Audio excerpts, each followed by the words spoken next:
Can anyone send me the patch note, please?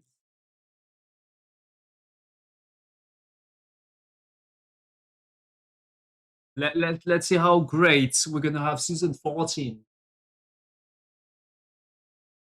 Nice, baby. One thing I don't understand is why do we have the patch note so early when the campfire is not even here? Are we even gonna watch the campfire if we get the patch notes? I don't have any expectation towards season 14. New guaranteed unique fixes?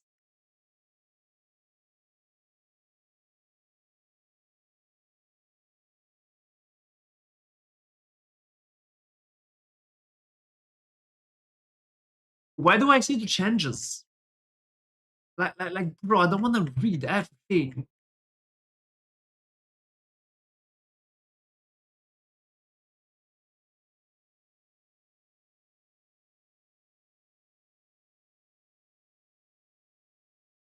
Is that something like totally new?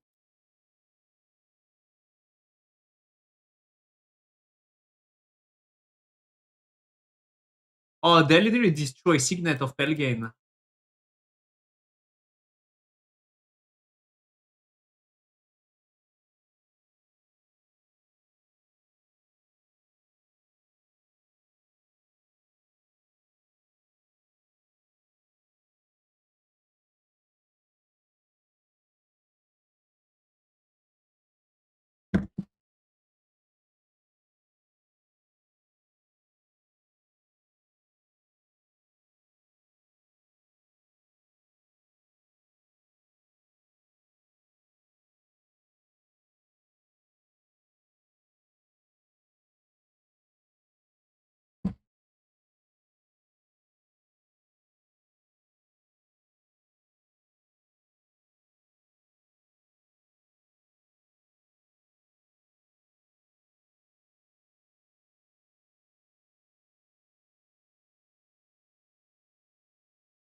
That doesn't change anything.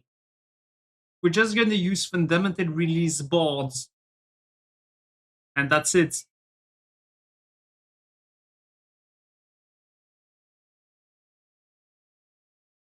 This is useless?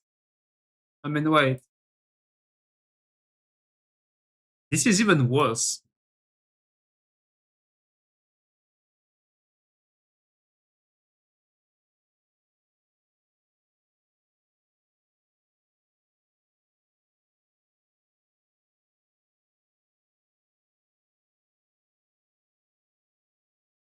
This is buffed just so we don't have to use Tal Rasha, but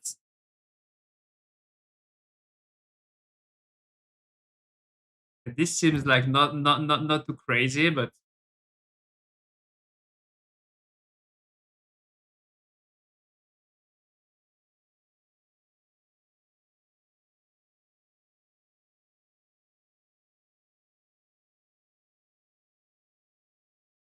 the talisman stays forever. The talisman is literally the runes that we had. Like the Vessel of Hatred bring the runes from the expansion, and the talismans are what Lord of Hatred brings. You with two player. I play both games. I don't know. I haven't read, but you guys stop fighting. I play both games, so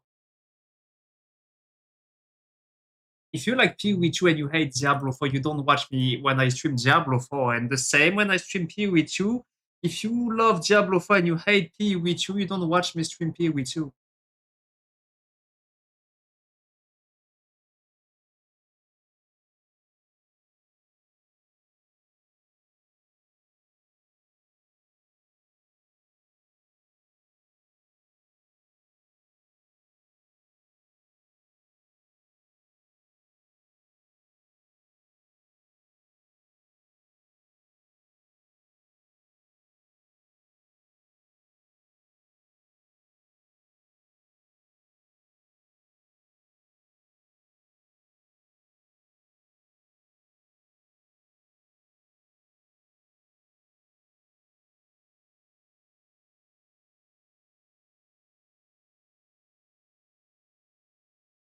You have that issue with my sister? What issue do you have with my sister?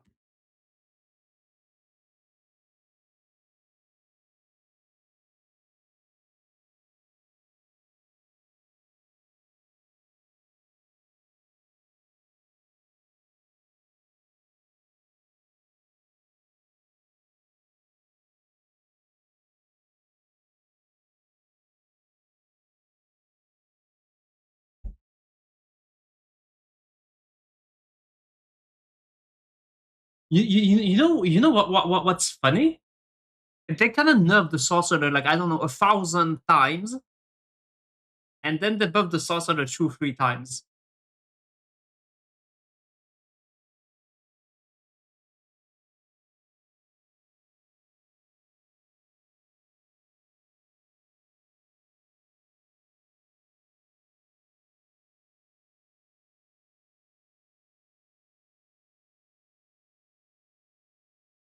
Well, what? Two charm slot, and now it's gonna be 5 or 6.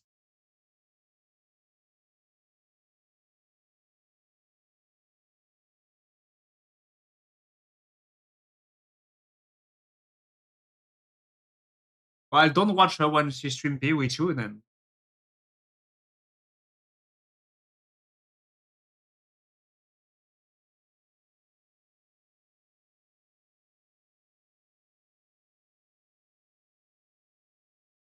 Where's the patch note exactly? Because they usually put stuff in blue for patch note. This patch note is too heavy. I can't read it.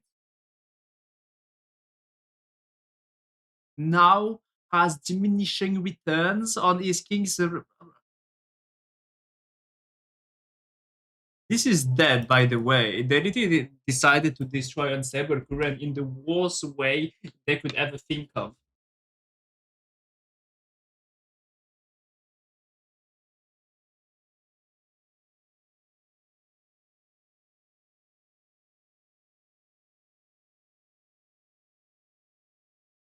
In an ideal world, people should watch the streamer stream anything because people are there for the streamer and they are not there for the game. But like an ideal world doesn't exist.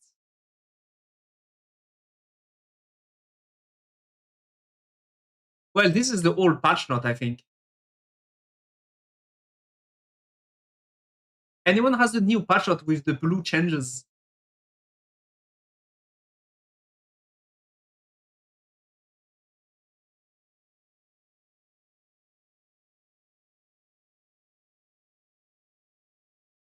The Diablo 4 team has been monitoring your feedback. Well, not mine. As we introduce patches to keep your experience in Sanctuary smooth, we will update the below lists and denote blah blah blah blah blah blah.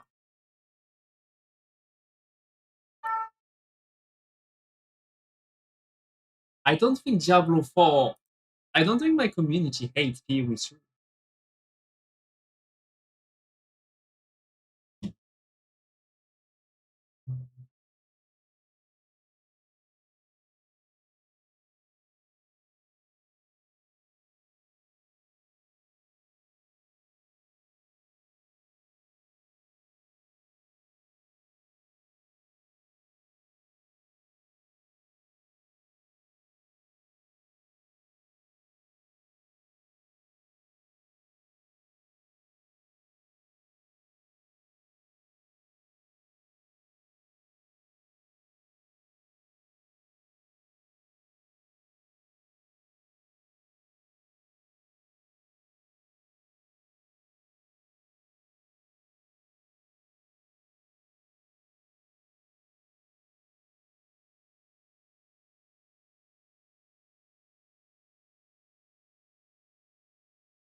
Rob strikes. What does Rob do?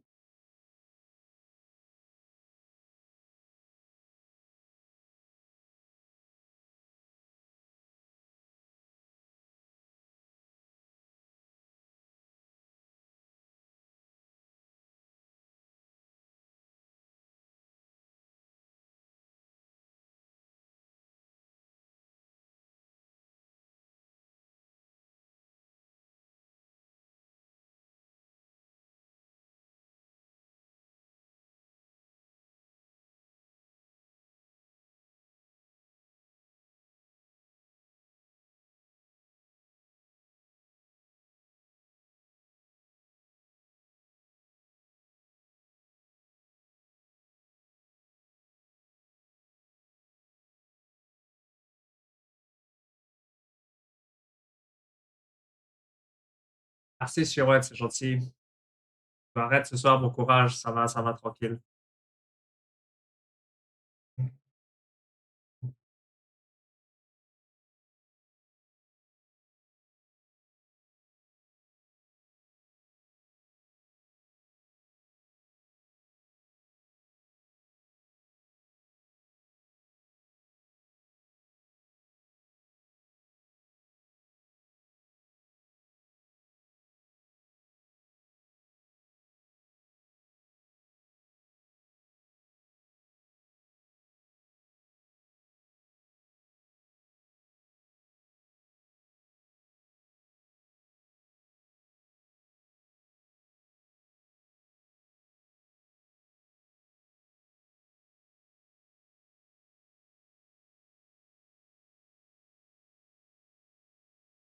Unique, mythic unique, and iconic mythic item will be able to have one of a fixed reward with enchanting. That's actually big.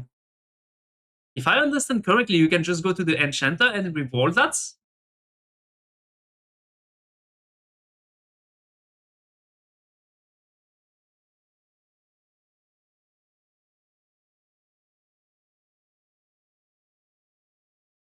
Well, so you got two affixes that are guaranteed. You can reroll once and you can probably cube one. Well, it's not too bad. It's not like crazy, but it's not too bad.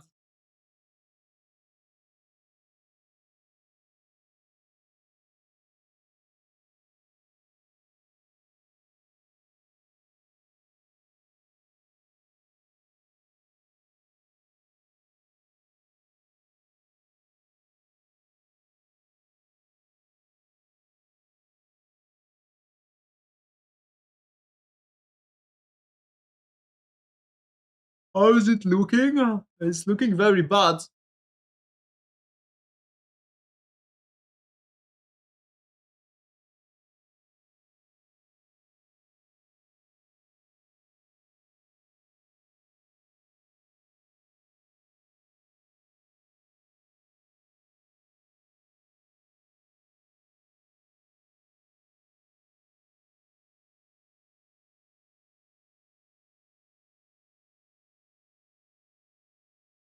Everybody's from here.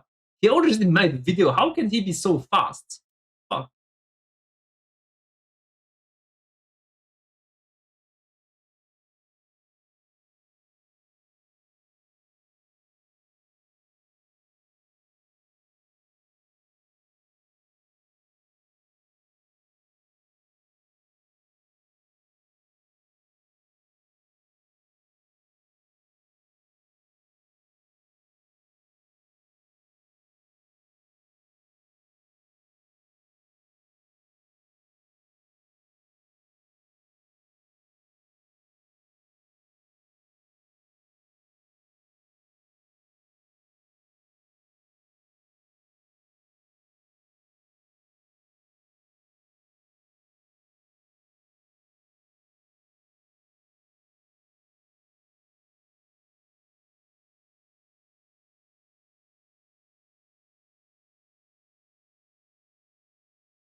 I'm not gonna race against Rob. I have no interest in doing that. Why would I do something like this?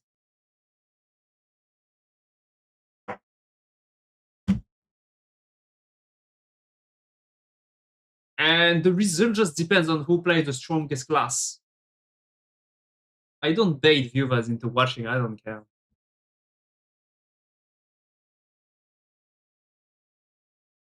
If I want more money, I would quit streaming, right? I'll probably quit streaming if I wanted to make more money.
Well, the thing is, it's not relevant for me. I need to rush faster to get the bill out faster for the community.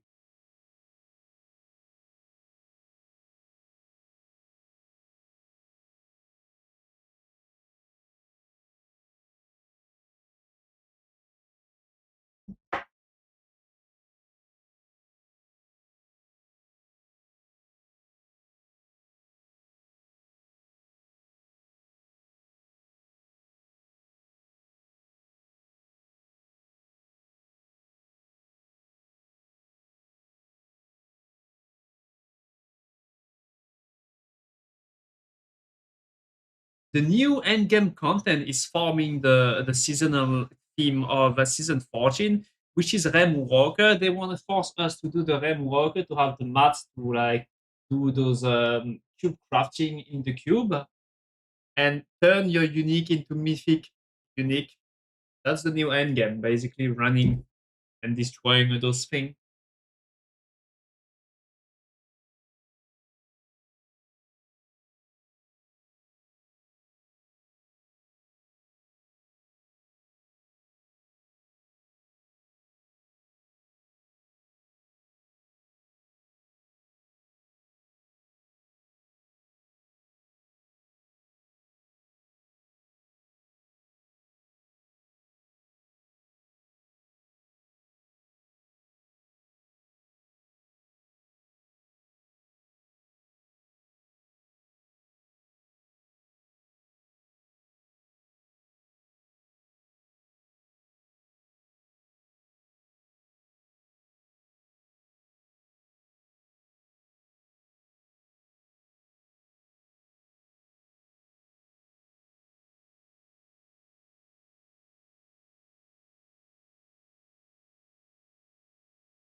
channel in the Diablo 4 category on Twitch and get the Falx Infectus sword skin. So again, that's 30 minutes on any eligible Diablo 4 category on Twitch and get that Falx Infectus sword skin. So we do have a lot to get into today. We're going to be walking through everything coming with Season of Death Awakening. Something you should know is that we've got a video queued up for you. It's going to take you through everything coming with the season. And then following that, we're going to have a little developer Q&A. So be sure to drop your questions in Twitch chat. We'll round those up and then answer those towards the end of the stream. So without further ado, check out everything coming in Season of Death Awakening. Enjoy. Welcome to the Diablo Developer Update. Today, we're giving you an early look at the Season of Death Awakening. We're excited to share updates on the seasonal questline, Mythic Unique System, class updates, and quality of life improvements. Let's jump right in. This season's questline follows Danica as she investigates the Ulosar, a rising death cult, and its threat to Sanctuary. The story is built around pursuit, discovery, and the sense that something dangerous is taking shape just beneath the surface. Along the way, you'll learn about the ruptures emerging across Sanctuary by collecting the stories left behind by the Ulosar. This collection will be preserved with Danica and Zarbinzet, giving players another way to piece together the story and explore the season's narrative threads. In the season of Death Awakening, the barrier between Sanctuary and Pandemonium begins to weaken. Arcane rifts known as Pandemonium ruptures tear open across the world, unleashing new monsters and creating opportunities to summon a familiar boss. You'll encounter 3 different kinds of ruptures. Standard ruptures can appear anywhere in Sanctuary, but are most plentiful in Helltides. Surging ruptures can spawn in places It's gonna be local events Helltide inside farming again. Helltides and ramp up the intensity. A colossal rupture is the largest and most dangerous, found only in the World Boss Arena near Zarbinzet. To trigger a rupture, slay the cultist protecting a Death's Head idol. That ignites the ritual circle and tears the rift open. Keep it active by cutting down the enemies and sealing tears. The longer it stays open, the greater the rewards. And be ready if a rupture goblin appears. Killing it will spark another rupture on the spot. Realmwalkers are breaching into Sanctuary, drawn out by the most intense arcane forces. Surging ruptures give you a chance to summon one, while colossal ruptures guarantee a Realmwalker encounter every time. These Realmwalkers are different from before. They are no longer interested in leading you on a chase. They prefer to kill you where you stand and have a new suite of attacks to do it. Defeat a Realmwalker and a portal to the Death Toll Chamber will open. If a Surging Rupture doesn't call a Realmwalker, a furious golem called a Realm Breaker will rise instead. Realm Breakers can drop Nightmare Dungeon sigils with the Rupture Affix, which gives a second way to reach the Death Toll Chamber. The Death Toll Chamber is a single-room dungeon where the Ulosar perform their mysterious rituals within Pandemonium. It can be accessed either by defeating a Realmwalker or by entering a Nightmare Dungeon with the Rupture Affix and engaging with the ruptures within. Activate the Death Toll pillar in the middle of the room to initiate the challenge. To earn the best rewards, you'll have 60 seconds to expand the circle out to the edges of the room by killing the monsters that spawn. Completing this challenge rewards valuable loot as well as superior layer keys in Torment difficulties. You'll need these keys to open the Corrupted Reaper's Horde. This season features an all-new boss encounter against a Corrupted Reaper from Pandemonium. The first time you encounter her will be during the season's questline. After defeating her in the quest, you can then face off against an even more challenging layer boss version that will put your skills to the test. Defeating this layer boss will be your best chance to get mythic unique items, put your as well as the skill to materials test. you'll need to craft them in the Herodric Cube. Hi, Neon. This season, every unique item has the potential to ascend fully empowered. This opens the door to enhanced uniques that align exactly with the way you want to play. These are acquired either as drops in the world or by being crafted through the Herodric Cube or the Jeweler. Mythic uniques come fully empowered, with each affix maxed out, including affixes from Tempers and Transfiguration. The unique affix is not only maxed, it's also significantly buffed. You'll be able to enchant one of your mythic unique space affixes at the Occultist, making it truly your own. The seasonal layer boss, the Corrupted Reaper, has a chance to drop a mythic unique directly. The mythics you already know are now classified as iconic mythics. Items like Air of Perdition and Ring of the Starless Skies aren't going anywhere, but they are changing. Iconic mythics now feature 2 fixed affixes paired with their mythic power, giving them a defined identity while opening up possibilities for specialized build customization. Advancing through the season rank awards each class a specific mythic unique as well. Additionally, both seasonal and eternal characters have a rare chance to find one whenever an ancestral unique would normally drop. You'll be able to craft mythic uniques in the Herodric Cube by converting a unique item with Pandemonium fragments. The currency needed for this is earned by progressing through the seasonal reputation board, opening resplendent caches, or defeating the seasonal layer boss. You can equip only one crafted mythic unique. However, you can equip as many naturally dropped mythic uniques as you want alongside the one that you've crafted. For class balance, we're closely watching how the meta evolves, especially those abilities that naturally rise to the top. Our goal is to make sure that no single option overshadows the rest while enabling variety and opening the door to build expression. We want you to feel free to play the builds you enjoy without being pressured into one specific choice just because it's outperforming everything else. The Mythic Unique update plays But it's a big role always in the this. case. With all the latest What are they additions to talking systems about? and itemization, our goal is to make the game feel both fun and functional, giving you more ways to experiment, express your playstyle, and discover new builds that feel just as exciting as they are effective. Legend, like Mythic For Unique doesn't Barbarian, exist anymore. Battle Trance has been updated to grant you the Barrage variant I will of explain Frenzy after for free, their video. while Wrath of the Berserker will now grant a further multiplicative damage increase while active. No character should ever be completely unkillable, but Barbarians with Melted Heart of Selig and a high amount of resource generation came awfully close. We are reducing the passive amount of fury that Barbarians gain from taking damage. Melted Heart of Selig will still be a great defensive item, but this change gives the Demons of Sanctuary a fighting chance against tanky Barbarians.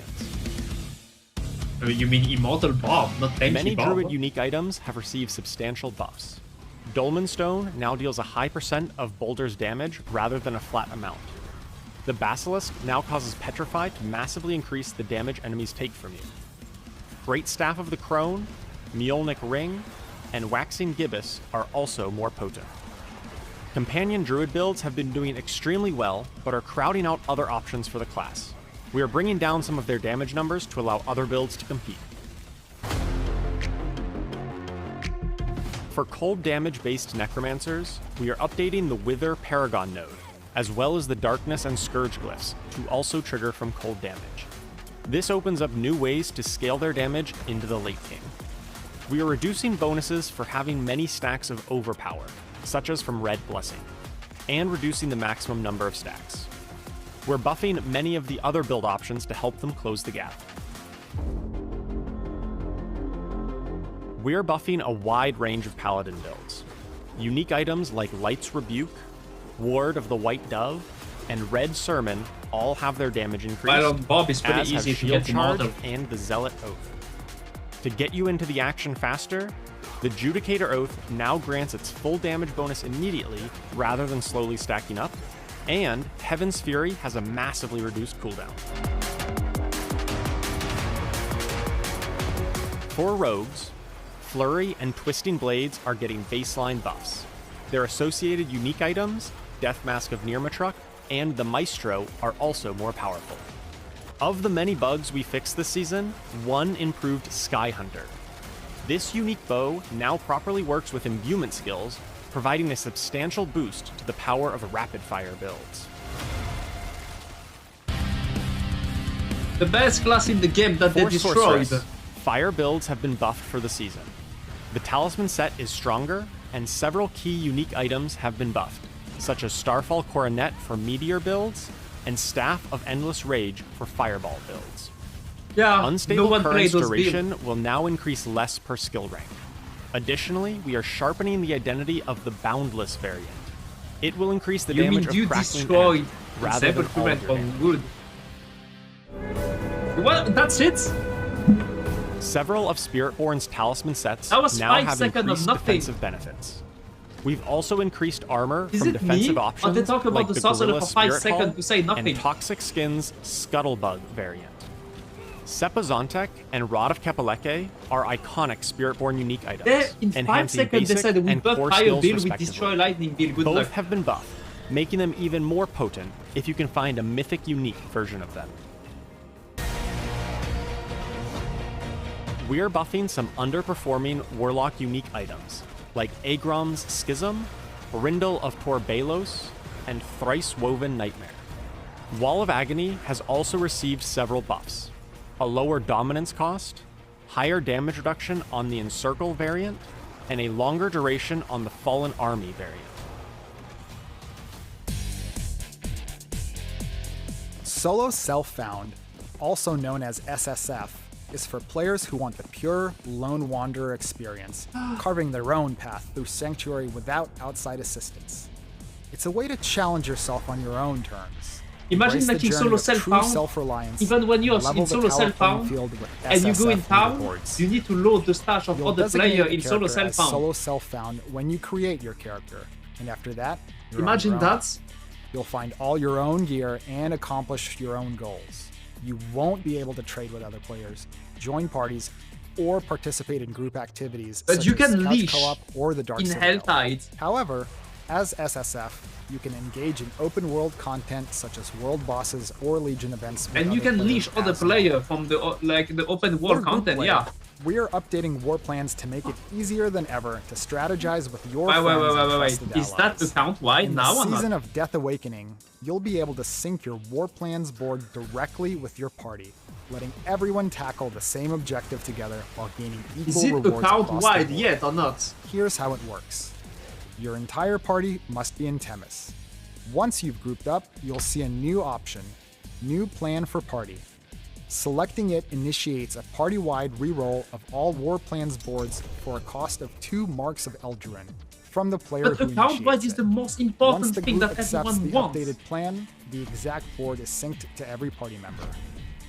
War Plan's activity XP has been increased, with scaling improvements beginning at Torment 8 and higher, and the base XP of Infernal Hordes has been doubled. Helltide War Plan progress has been updated to require spending cinders, 75 in normal through Penitent, and 250 in Torment 1 and above. And to round things out, new War Plans quests have been added for both Helltide and Escalation Nightmare activities. With these changes, we've made War Plans smoother, faster, and far more collaborative, whether you're coordinating with a full party or pushing deeper into endgame challenges. This season, we're pushing even further it's true. into They're not gonna make player-driven the item War Plan account customization. wide. We aim to keep expanding the ways you can craft your gear that truly fits your build, your fantasy, and your playstyle. Here are a few new updates we have coming this season.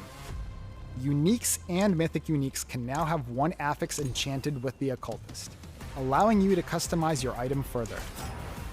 Unique Charms and non-ancestral uniques now support unique power reroll, opening up new paths to refine the powers you rely on. Chromatic tuning prisms can now roll all resist, adding another valuable defensive option to enhance your toughness. All skills can now be Wait, rolled on there was amulets 5 using the fix? Adept's tuning prism. One of your most That was requested 5 changes has fix been on added the to chef. this season. We are increasing the Obel's cap from 2,500 to 25,000. We're also increasing the gold cap to 999 billion and the gem cap to 999 million. We've added missing minimap icons to Nightmare Dungeon and Pit objects, What is this ensuring you 5 don't miss fix? key features. We've also added missing boss trophy items for Astaroth and Bartuk. These can now be amalgamated in the Heraldric Cube. And finally, Echoing Hatred keys now drop at a higher rate. The official launch of the tower is finally here. I don't You'll think I will earn ever more even rewards play for the running tower. the tower and pushing your rank, with rewards based on the highest rank you've reached during that. I will tell you something. Look at the leaderboard UI to see when the This next mod reward is so bad window that I closes, don't wanna touch and it. enjoy the celebratory toast when you claim your prizes. Simply reaching higher ranks earns progression milestones, and there are rank-based rewards for hitting specific ranking goals. Rewards include a Halo and a prestige title. When a new season ends, Halo rewards and leaderboard titles from the previous season will be retired. That's our first look at the season of Death Awakening. We're excited for the official release and look forward to your journey. See you all in Sanctuary.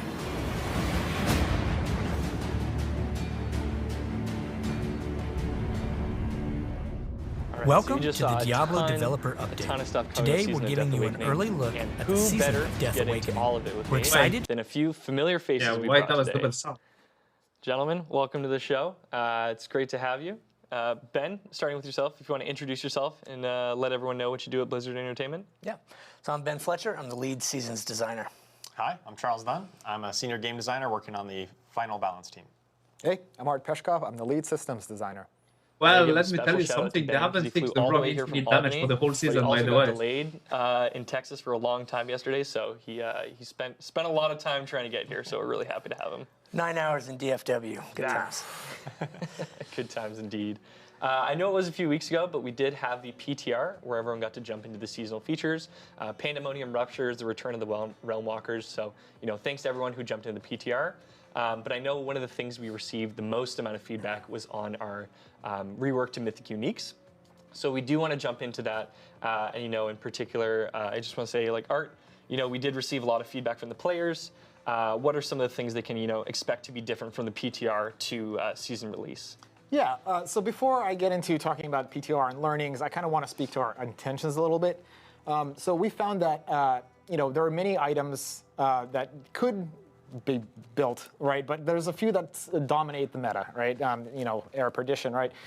So what we really want to do is try and elevate all unique items to kind of a higher level of potential. Yeah, I think that's really what I'm most interested in this season or this update. There is no item chest anymore because they removed all the strongest item in the game. Get a chance to shine because they were overshadowed by mythics in the same slot. Things like you mentioned, Air Perdition really crowded out a lot of class-specific helm items. For example, something like Starfall Coronet on the Sork really didn't see a lot of play. I stream on Twitch every day during launch. Were just better, and so I'm really excited that those items are going to be able to compete with the mythics with this update. Yeah, absolutely. But we're trying to do this in a way that strikes a good balance between giving players options to customize and really refine the gear, and also have it's like you want to have a rare item compete with a unique. So learnings from PTR. Obviously, the biggest thing that we want to address is the I think it's nice to have count and identity several items grade, and some of them are more powerful. Players we heard a lot of feedback saying that unique items didn't really have an identity anymore because of so few fixed affixes. I don't know about the billion. There was also a lot of randomness with I would check the crafting outcomes and trying to target specific slots. And so, yeah, we really wanted to kind of refine this loop and make Mythics better. So the first change we made is actually to all unique items, right? All unique items have 2 fixed affixes now, up from 1. And then in terms of crafting and customization for the PTR, players were able to play around with the cube and unique items. We decided that it was healthier for the game to instead allow enchanting on unique items instead of chaotic and focused reroll. So you'll be able to enchant your uniques now. And then as far as for the crafting options, for the seasonal crafting option in the cube, we've updated this to allow you to target mythic items by item slot. So if you put in a one-handed weapon, you'll get a one-handed mythic. You put in a ring, you get a ring mythic, etc.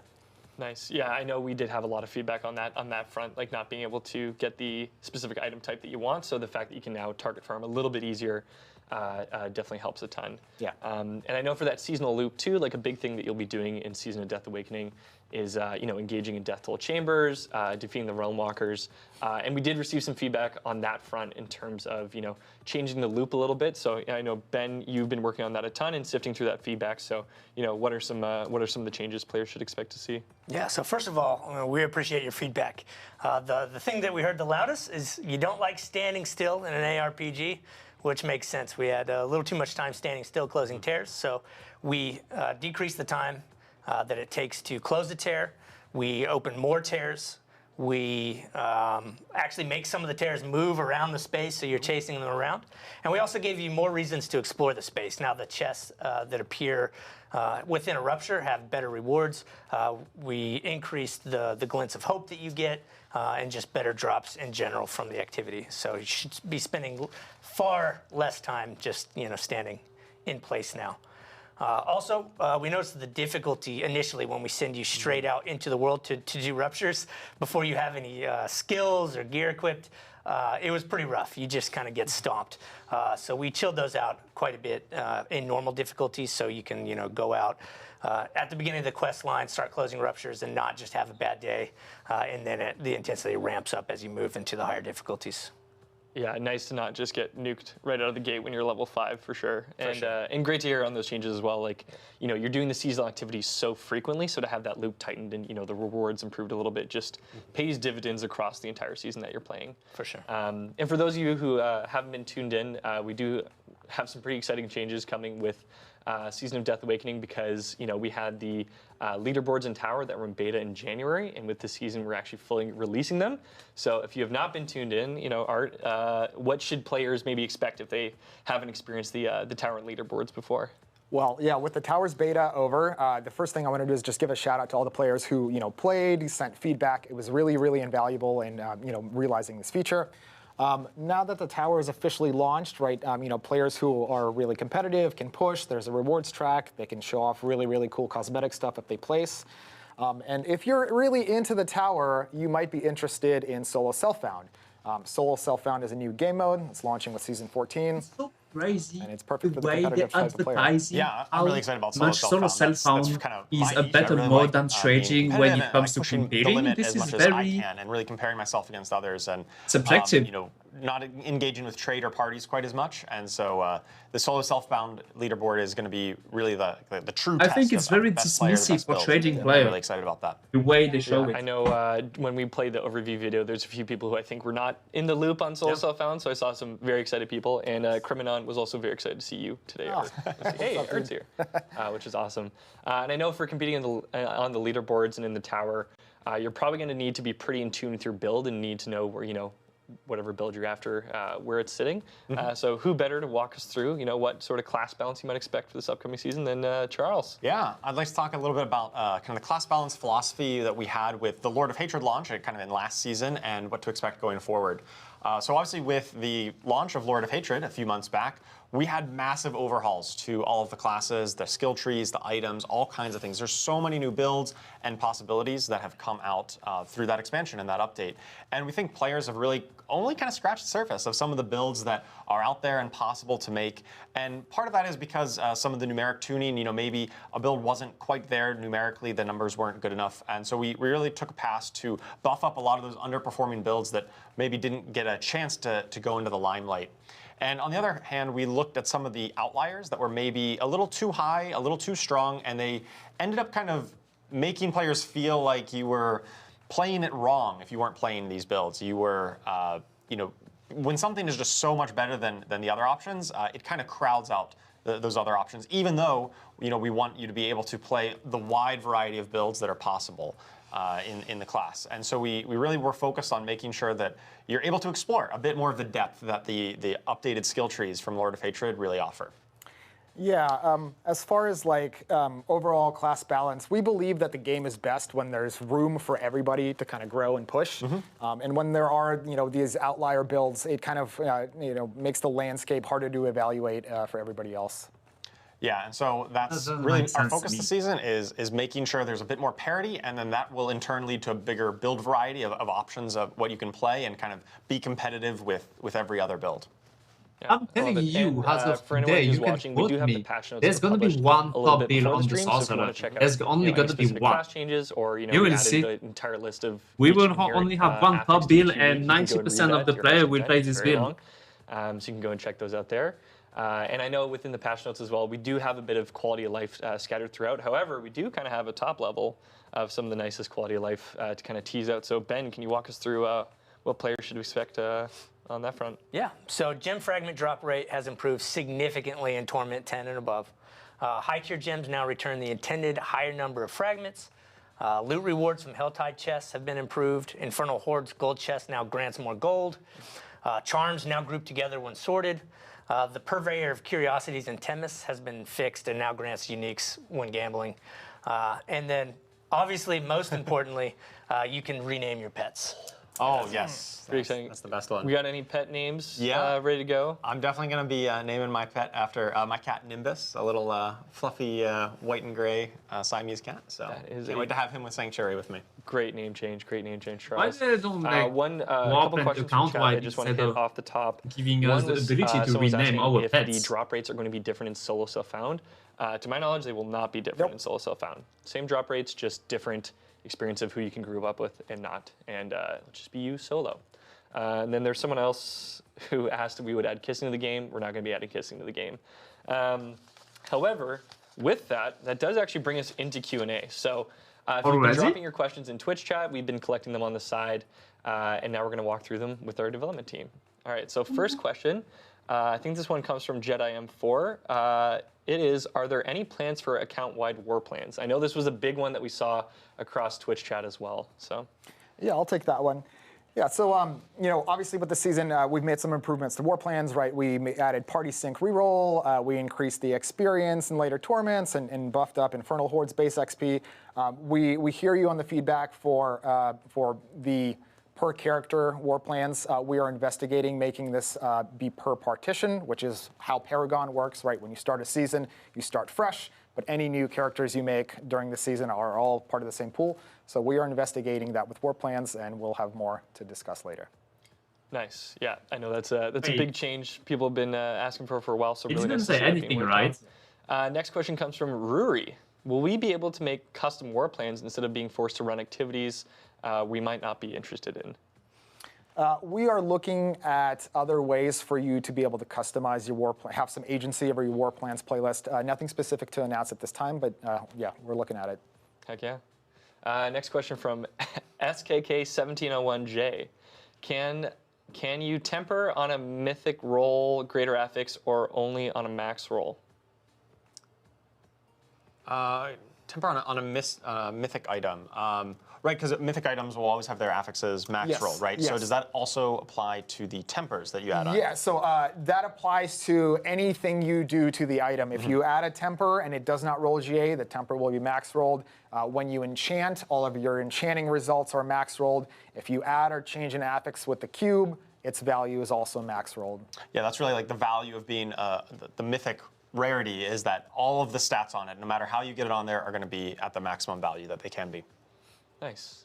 Question here from Narrator Dog, great name. At Diablo, question, are the OG mythics, which we're now calling iconic uniques, are they receiving a nerf or are they staying the same for the season? Yeah, I can address this. Some of them have been reduced in power level, something like Air of Perdition, which I kind of alluded to. You know, that one in particular has kind of been dominating the meta for quite a while. It was always like, yeah, Air of Perdition, best helm, it crowds out everything else. So our philosophy here is that because now they are just mythic uniques like everything else, we try to balance them at approximately the same power level as other uniques when they hit the mythic version, right? So the idea is that after the adjustments, the balance changes, something like Air of Perdition should be comparable to other helm uniques that are also at that mythic power level. So that's our philosophy, whereas prior, mythics should have been stronger. They were rare, they were stronger, they were higher rarity. That's not the case. Now they're going to be brought down to the same power level as other uniques. Very nice. Big Papa Plump. Since Tower and leaderboards are now officially releasing, how often will we have balance updates to the tower throughout the season? And what might the cadence be for bug fixes for the tower? Yeah, I think this is goes back to our balance philosophy that we've discussed several times on live streams in the past. We do want to really respect the time that players invest into their builds, right? If we're going to launch the season and there may or may not be some balance issues, and we want to make sure that any adjustments we make doesn't invalidate somebody's build that they've invested a lot of time into. We'll still fix the really high critical, like, oh my gosh, you're breaking the game. But They literally destroy Burma and teleport 2 weeks into the season. What are they saying here? As a general philosophy, we're going to let that ride out because we know players have invested time into. They invested 2 weeks into Burma teleport with the Meteor overpowered. They literally destroyed it. What are they saying here? Voodoo Virus Vendetta. I think this will be our last question. Can we expect to get an activity tree for the open world that doesn't involve Hell Tides? Maybe can we get some love for sellers? We can definitely investigate new trees with new content. Right now, we're kind of looking at, like I said, alluding to the previous question, we're looking at ways to kind of enhance war plans as a feature itself rather than specific existing activities. But it's always a possibility. Yeah, I definitely think the war plans tree and like those modifications that we have is definitely a ripe area for future design space. Not a lot coming in this season in particular, obviously, but it's part of the game, and it's going to be for a long time, and we're really excited to see how we can expand that and improve it in the future. Nice. If I'm honest, they did some improvement with the crafting. Time permitting. Nazrath, is there any chance outside to be of allowed that, to it's kinda import loot cooked. filters or to add them to our account via BNet? I don't like the direction they are taking into trying to make every unique Don't as have powerful too much as mythic information unique. on that. What are the I think next that would steps be then? Making every something we can legendary definitely as look into. powerful I know as that a would be a good unique, or quality every link rare to, item as powerful as a to look into legendary for item? future update, for sure. What's the next step? Another question just related to solo self-found and the the individual kind of nuances. If you're playing solo self-found, is not being able to be in a party, does that apply to the tower as well? Or is everything solo except for world events? You're not allowed to be in a party at all, like period. You can find other people running around the world. If you go to a world boss or a Legion event subzone, you'll see other players there. You can engage in doing the activity, but you cannot party, period. Awesome. Cool. All right. Well, thanks for answering those questions. And thank you all for being here. I know we do have a couple notes just to close out the end of the stream, just some opening notes. So one important thing for everyone to know is that we do have a Warlock free trial that is going live with the start of the season. So if you have not yet played the Warlock, from June 30th to July 7th on BNet, Xbox, and PlayStation, you can jump in and play the Warlock and the Paladin. And this is actually coincides with the free trial for the game. So if you haven't played Diablo 4 yet, you can go in and check that out. Then beyond that, we've also got an Overwatch collab that is going live with the start of the season. So we do have some really cool shop bundles that you can check out. And then we do have quite a robust reliquary. So if you kill elite and champion monsters in-game, you'll be able to earn Eye of the Overwatch currency. And if you complete the whole free reliquary, you'll actually be able to earn that Kiriko's Fox spirit pet that you can see kind of in the bottom right there. That would never answer one of my questions, So sure. if you're a huge fan of Overwatch, huge fan of Diablo, go in and check that out between the shop and the free reliquary. Pre-download is available for the season, so starting on June 25th at 10 a.m. PT for Battle.net, Xbox, and PlayStation, you can go and jump in and pre-download the build, as we all like to do. And then if you are very keen on the leaderboard, just a quick reminder that that will go live July 2nd at 11 a.m. So it's a couple days after the season goes live, and that is July 2nd at 11 a.m. Where the leaderboard goes live for you to try and hunt down those coveted seasonal halos. When the season goes live, we'll also have a Twitch drop for you. This is called the Final Headache Mace Cosmetics. You'll be able to watch any eligible channel on the Diablo 4 category on Twitch for 2 hours like 2 weeks? to receive this Final Headache Mace Cosmetic on June 30th. And now, as we wrap up the stream, I just want to give a huge thank you to the devs for being here today, Ben for traveling and getting stuck in Texas for 9 hours. We do appreciate it. Thank you to everyone at home for tuning in and checking out Season 14. It's awesome that you guys are still here.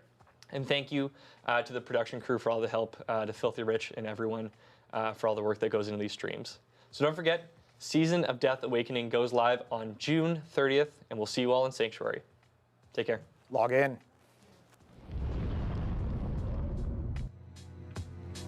I'm curious who they're gonna raid.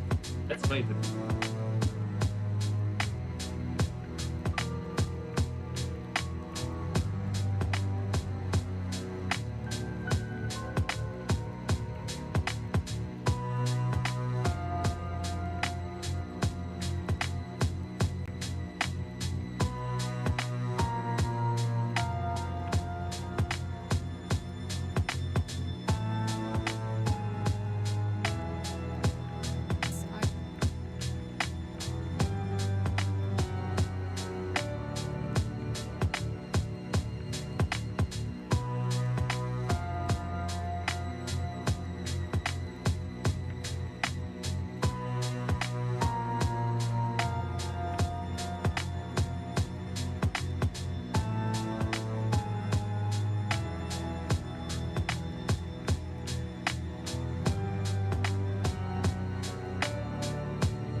They're not gonna raid, but they're going to raid Rob, maybe Riker?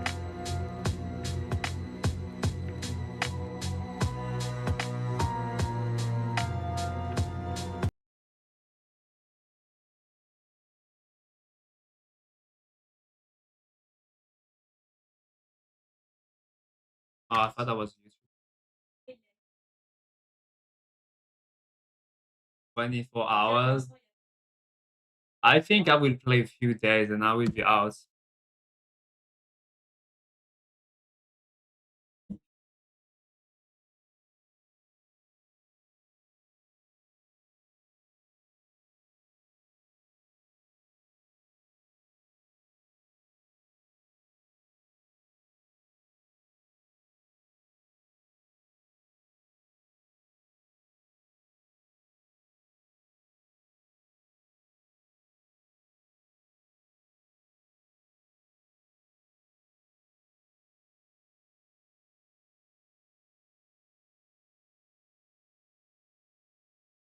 Every move, wow ahead.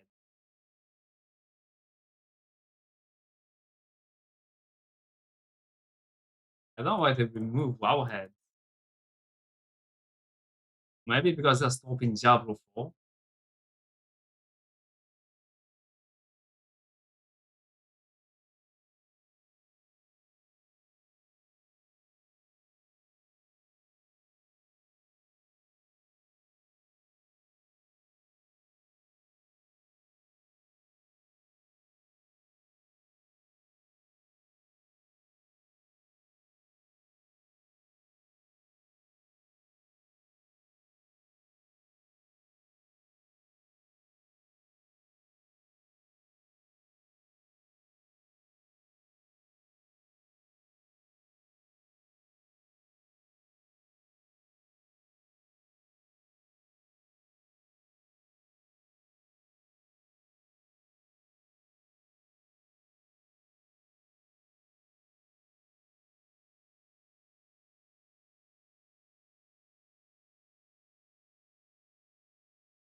Season 14 is doing the new activity in those.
I don't think we're gonna have a war plan with this new Rem Walker thing. I don't think it's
talk fire, nothing. They talk about the sorcerer 5 seconds and then they cut.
Ça va, Gérard?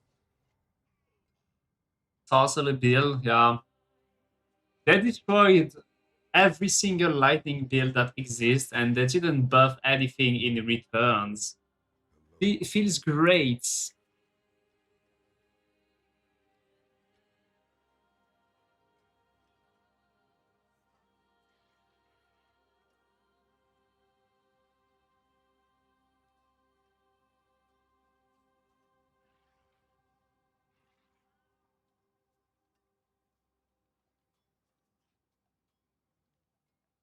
Not the sock build. Yeah, I will play sock a few days probably. I don't know.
Time to skip a season.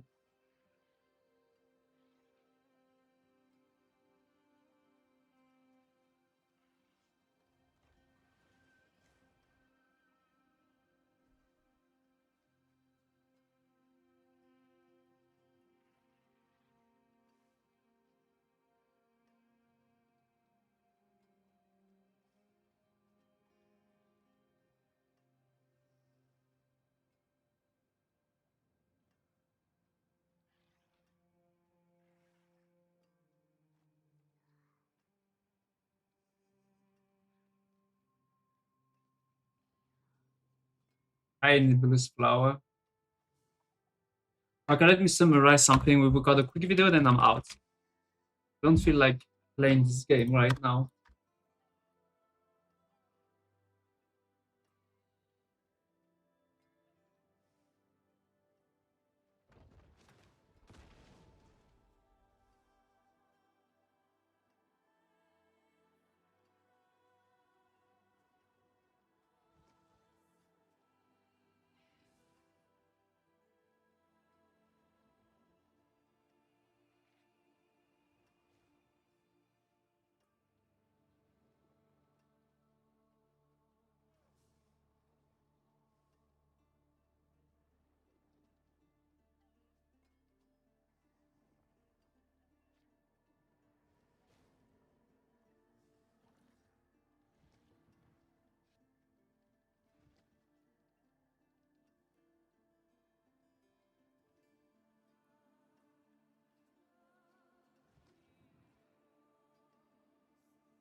I am thinking, but yeah, I don't know.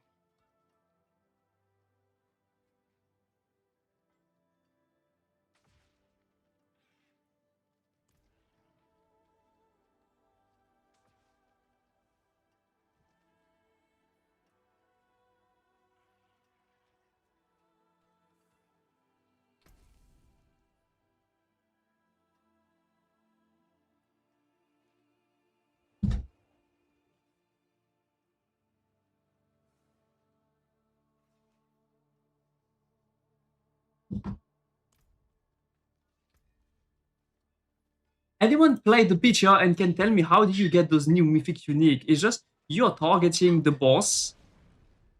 Like for example, you need something on Zir and you need the mythic version of it. How do you do to get this mythic version of it? Just kill the boss over and over and over again.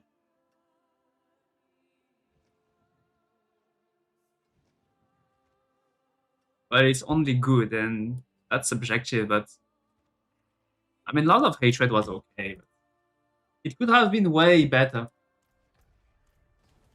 I think Lord of Hatred got ruined by all the bugs and all the things that they did not bother to fix like quickly.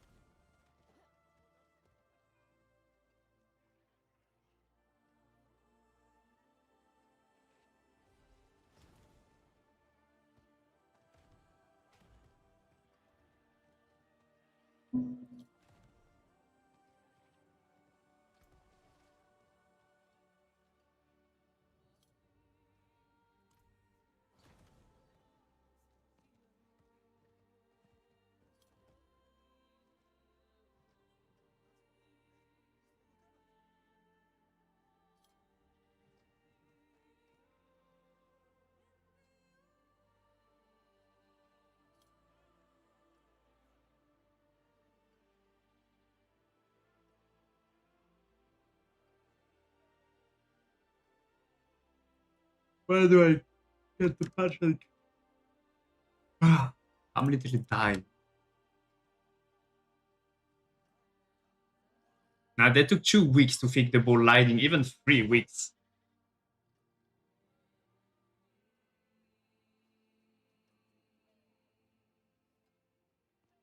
Lighting talisman, you just deal more damage. Nothing crazy.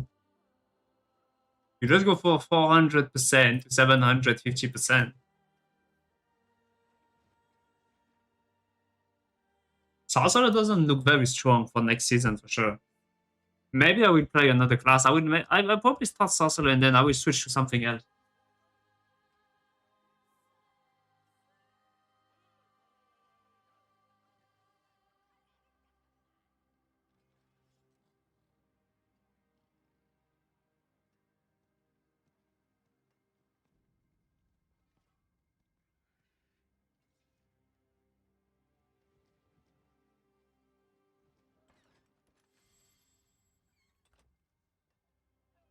I'm telling you, Fire Hearts, they nerf everything that I touched so far. If I touch something, they will nerf it.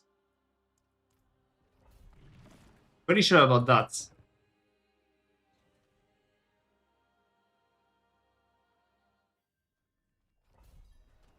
This is over. That build doesn't exist. I mean, it exists, but it's so bad now. And I haven't played this game for so long, it's going too fast. I'm becoming old. This is too much speed for me. So anyone can tell me, how do you get mythic if you don't craft them? You just randomly loot those mythic?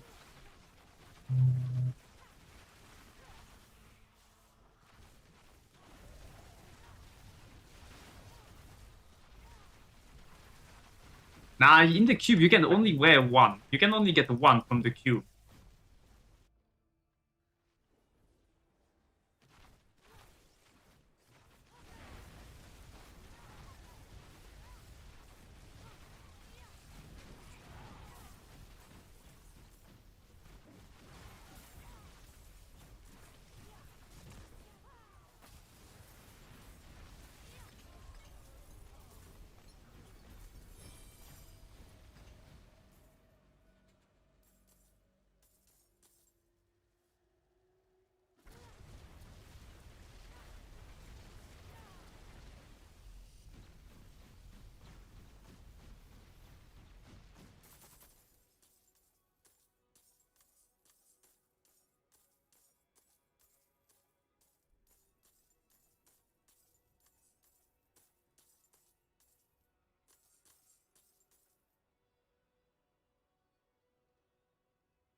Fuck is exclamation mark sister?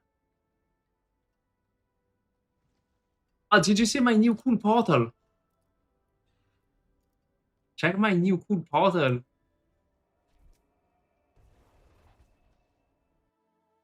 No one has this portal but me.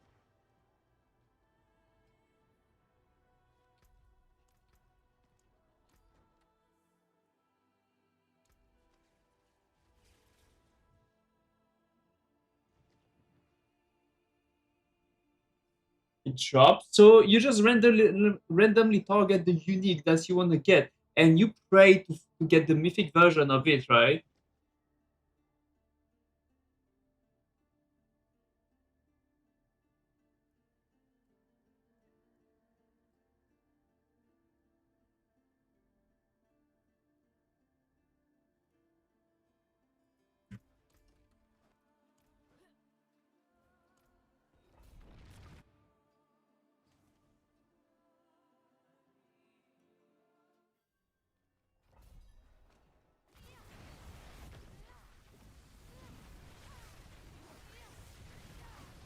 I can ask Rob how to get mythic unique.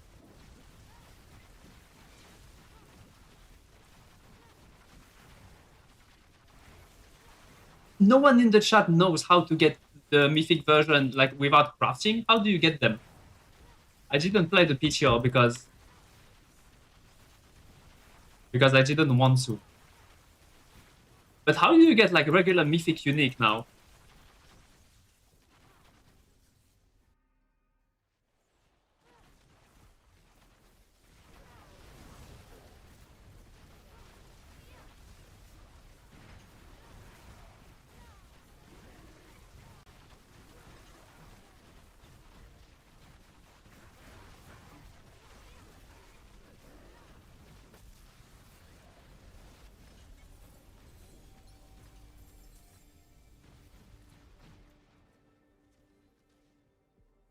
Bosses and Undercity?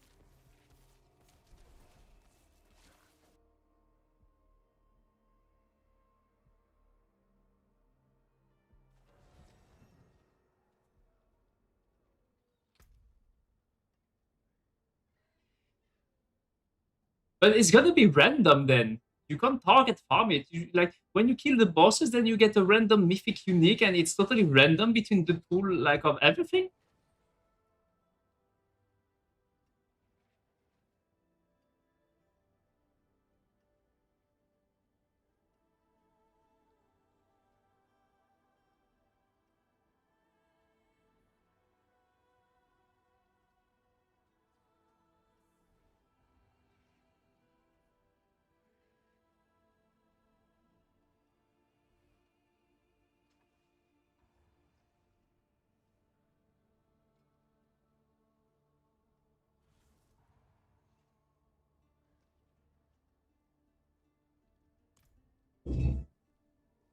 I'll be right back, but yeah.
Warlock was buffed.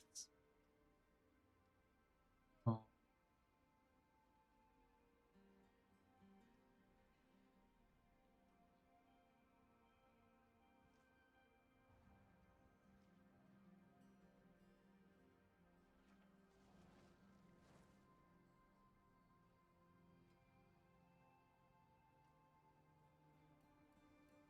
You can reroll one, but you can cube the other one.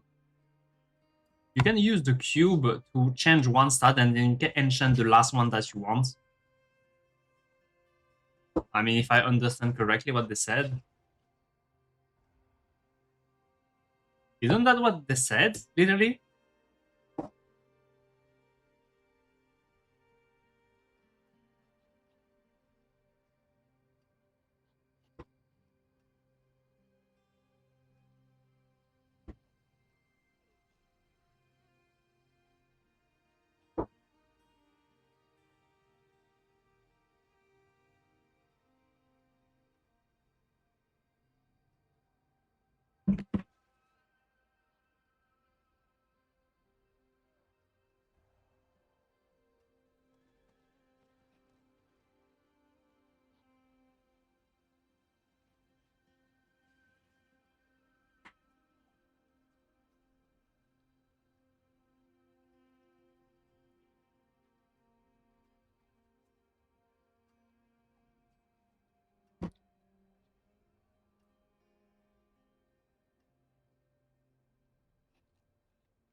Hi, Nivira. Can you, maybe you know the answer of the question, Nivira, because I haven't played the PTR at all.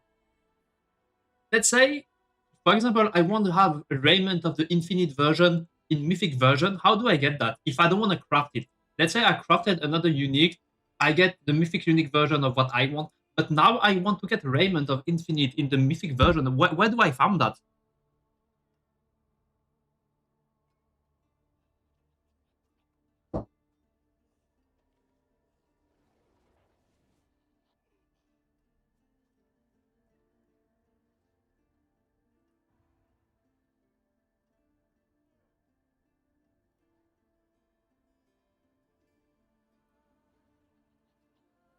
I mean,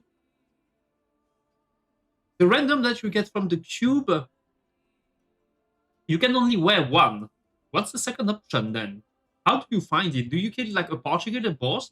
Because let's say you kill Belial. The thing is now every unique becomes a mythic unique. So you have like one chance out of like 200 to get the mythic unique that you want. How does that work?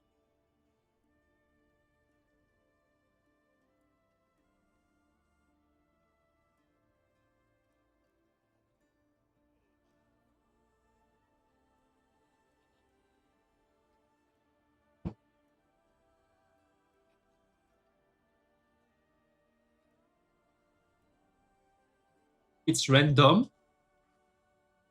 No. So let's say one boss can drop, let's say, Raymond's. If I kill that boss and that boss drop a mythic, can that boss drop any mythic unique that exists, or it has more chance to drop the Raymond in the mythic version?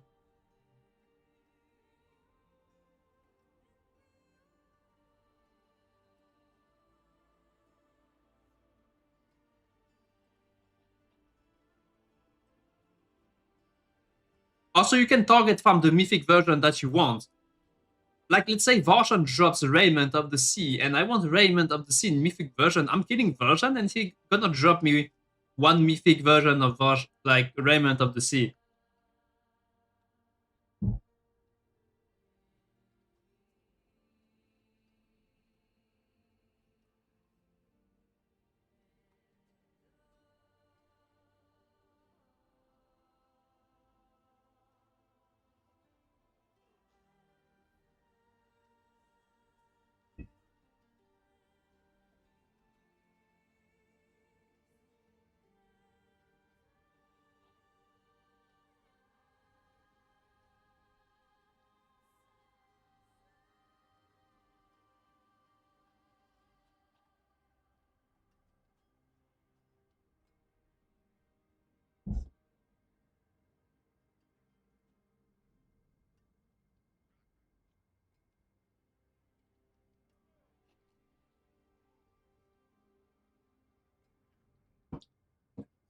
Wait, something also wait.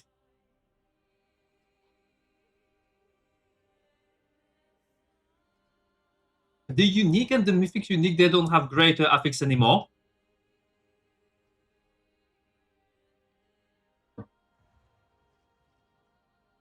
The mythic version of the item, let's say raiments. You have intelligence of raiments. The highest value is still lower than the maximum value of intelligence.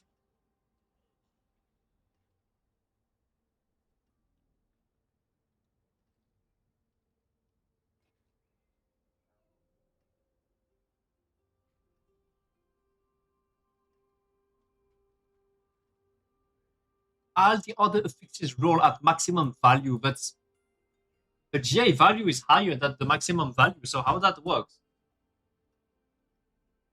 Like, look, why this has all stats on GA? Or do you need to drop that as a GA already?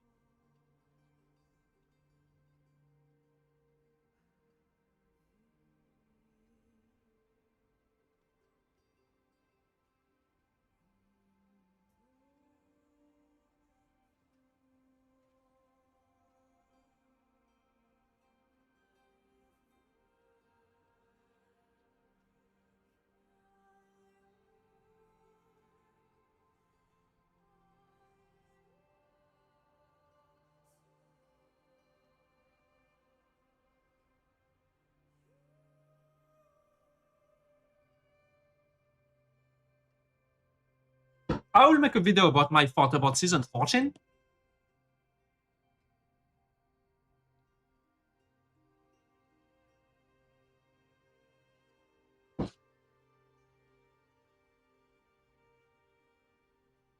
How do you kill the new layer bosses, by the way? How do you reach the new layer bosses?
Yeah, it's gonna be 1 week season for me, probably.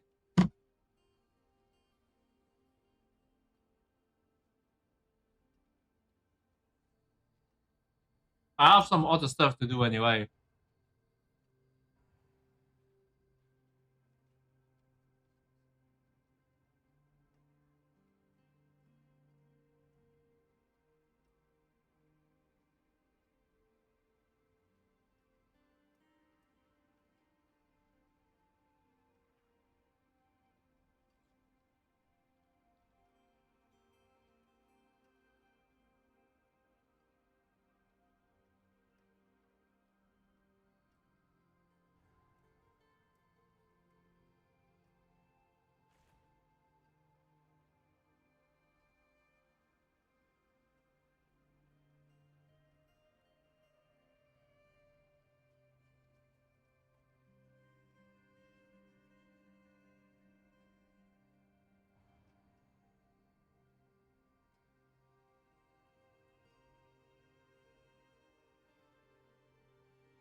collab is with Overwatch. They have like Overwatch collaboration.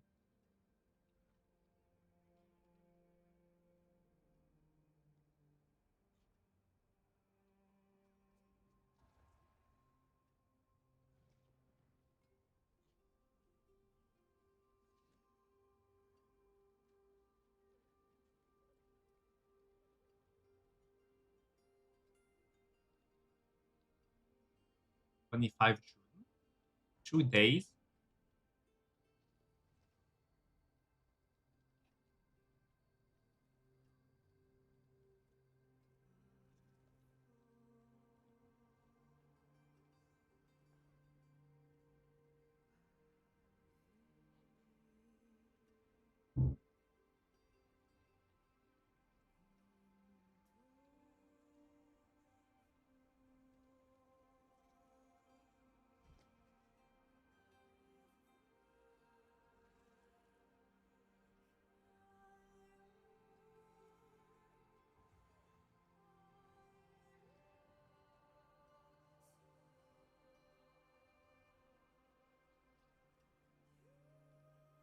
TLGR.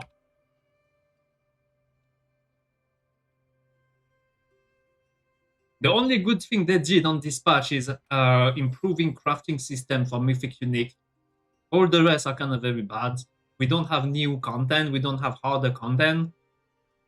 We're gonna play Helltide to do the new seasonal content. Warplane still not account wide, still no customization. SSF no trading at all, no poly, same drop rates. But you can interact. If you play SSF, you can get people to help you in the open world. The tower, they say it's gonna be live 2nd July. They said that they're not gonna nerf any build unless it's game breaking. I don't believe that, but that's what they said. And the balancing on the sorcerer, at least, they didn't do anything. They nerfed everything and they added like they buffed a few glyphs and that's it. Something like this.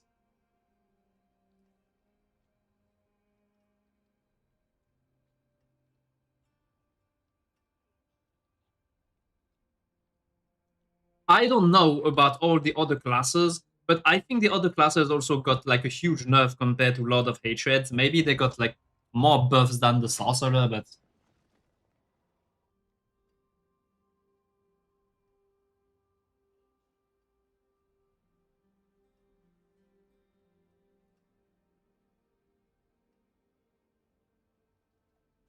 there is no seasonal power.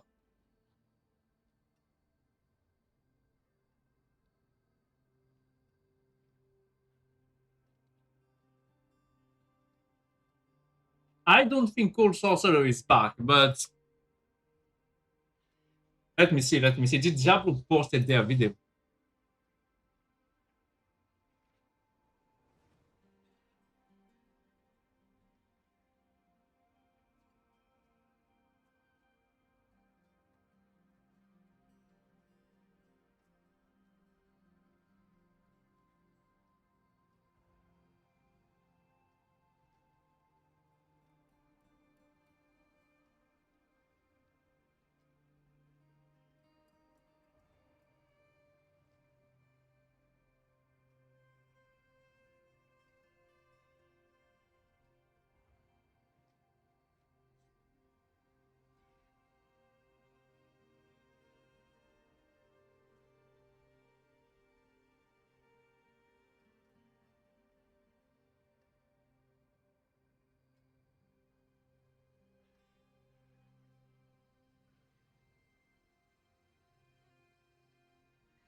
Talk is not good. Not very good.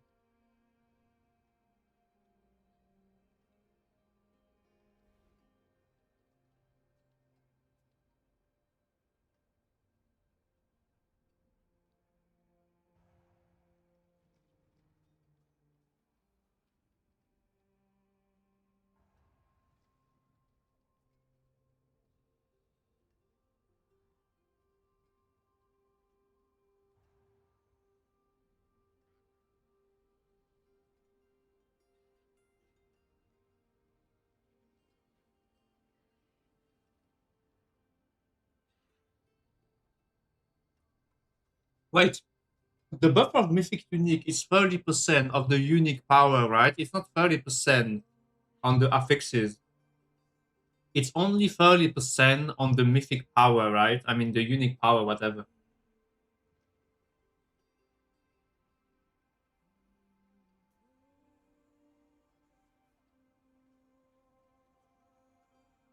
Yeah, whatever. Listen to this.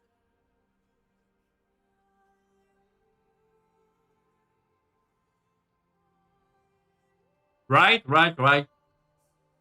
We do want to respect the time that the player invests on the build.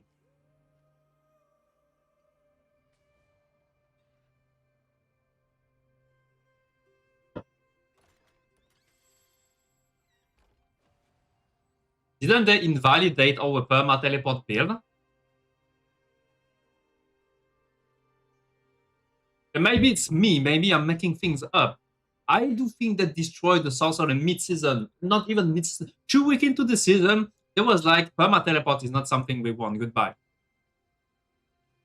Maybe I'm crazy, but that's how I felt when they did that on Lord of Hatred.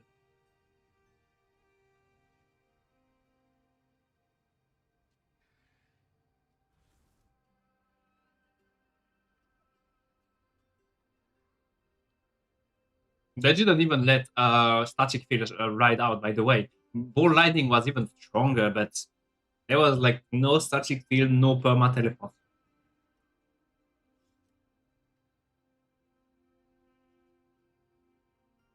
I don't think they respect any of that. I don't think they respect any of that at all. I don't believe that.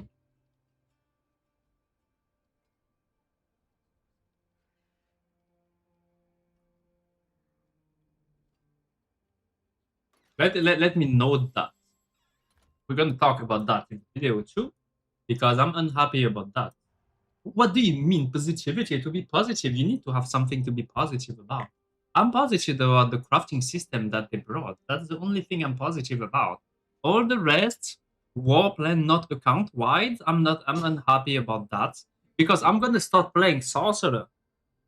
What if I want to play a Bob after? Do you think I'm gonna go through the hordes again?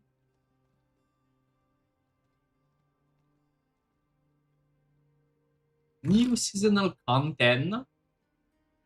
New content is just seasonal content doing Helltides, M Walker, and new knuckle bosses. Night weather? You kidding me? I'm dying. It's like 41 degrees over here. I am about to pass out. Maybe I'm not gonna survive until season 14. Wait.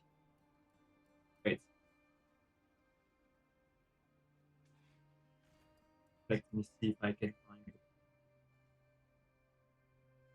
France gonna be hotter than 99.02% of the world.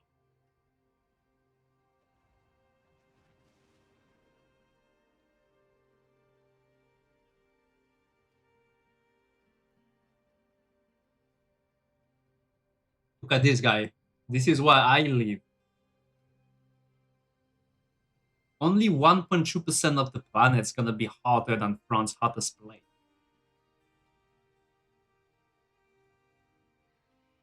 Yeah.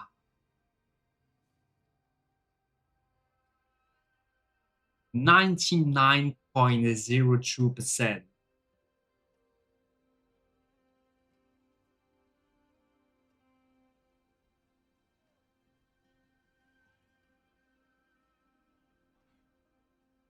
Wait, I need to quote him because I'm gonna record the video and I'm gonna quote him again. I don't know.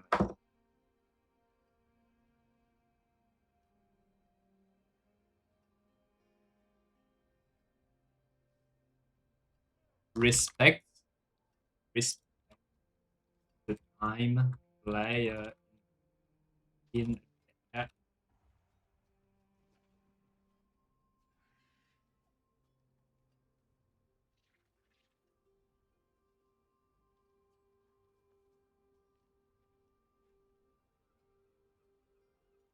doesn't invalidate somebody's build that they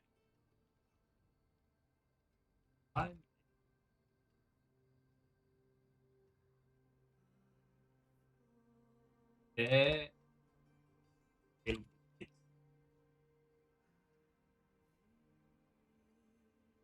Game breaking.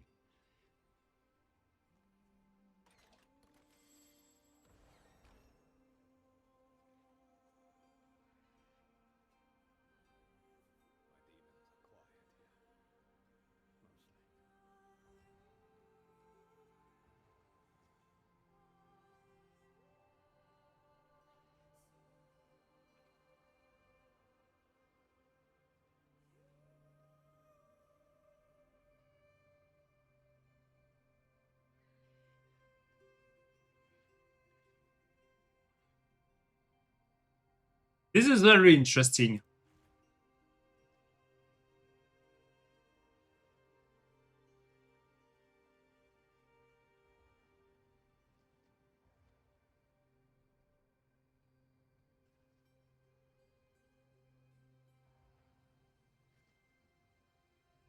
I'm gonna pin that message in my Discord so I never forget what they say. And I'm gonna show that what they said again. When they're gonna say that.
Herman Teleport were breaking the game, yeah, for sure.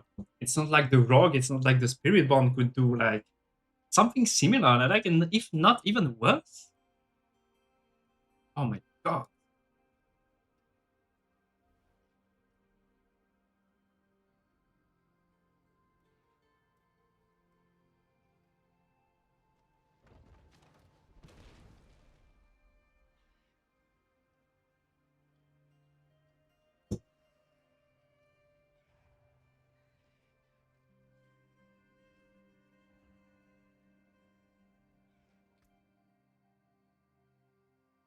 All right. The thumbnail of the video gonna be named "Is Season 14 worth playing or not?"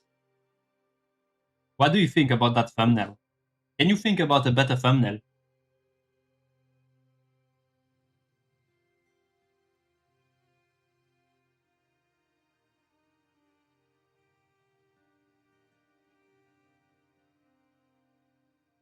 I think Sog's gonna be fine. It's just like,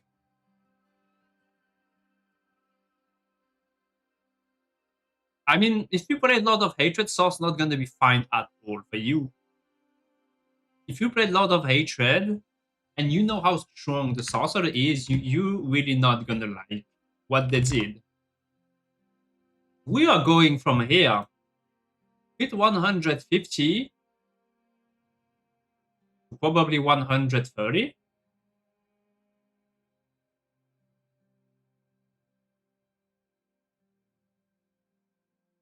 Blaze was just kidding. He's also a soft player. But it's very hard to tell when like people don't know each other in the chat. You know, let's be nice to each other. But yeah, I want to ask something to the community also.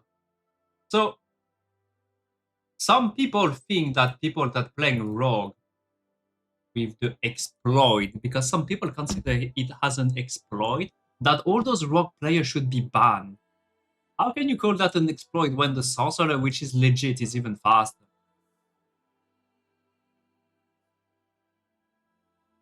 I don't know. That seems wild to me. And if you want to find the build, they are all on Infinity.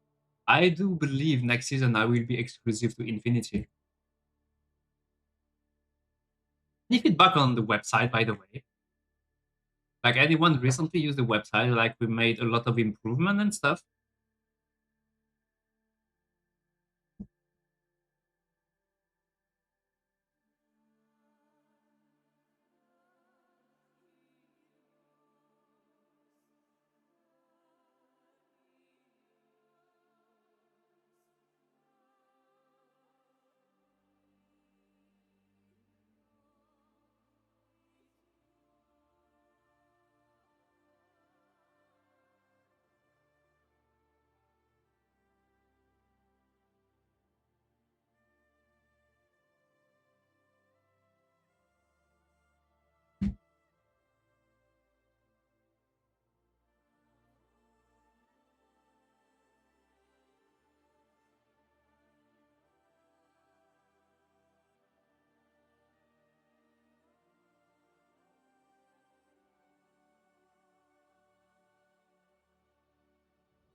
Merci, voilà. La prochaine saison, c'est le 30.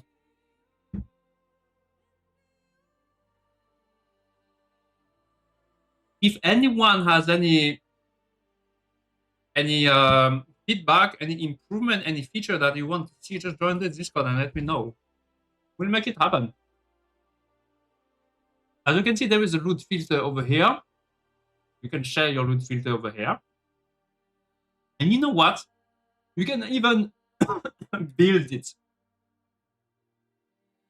It means that if you're not in the game, you can make a loot filter over here. Exactly as in game.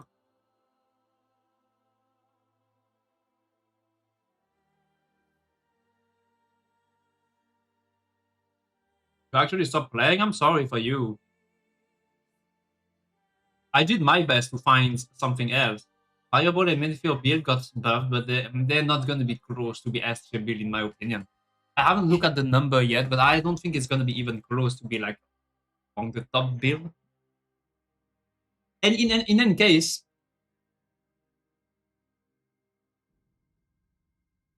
I actually don't know, but Meteor just feels very clunky to play in general. Like having to cast Meteor, you need to wait for Meteor to land, you need to aim. Like it just, by definition, the build Meteor it's not just something like very friendly to play in my opinion. Like people are not gonna enjoy playing Meteor.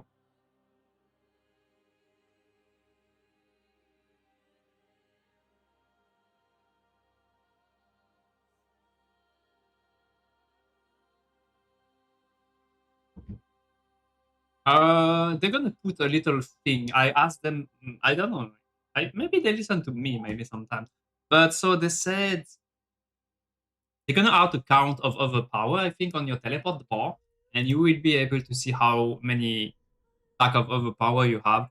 But the thing is, you teleport that fast that you don't have time to look at it. I think 50% less to roll break. What do you mean?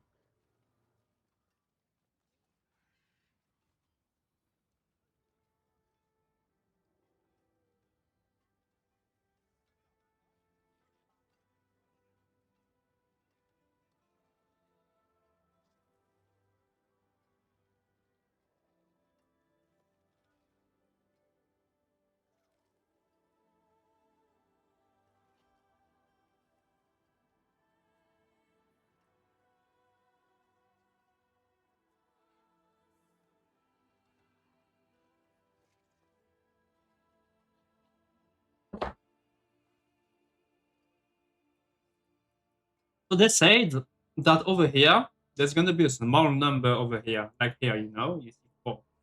And you don't count your overpower stack from what I understand. But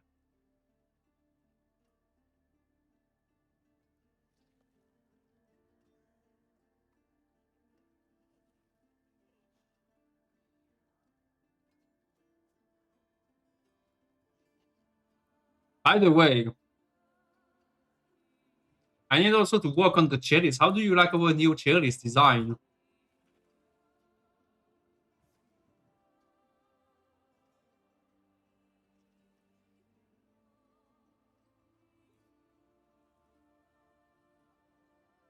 I can play any class in this game. It's not a problem. We can just reroll Druid.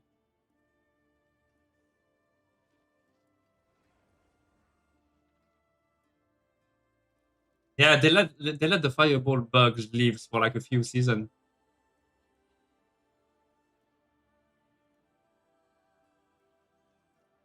In any case, next season you can only find my build on here. I don't know how many people are gonna follow me. Who's gonna follow me?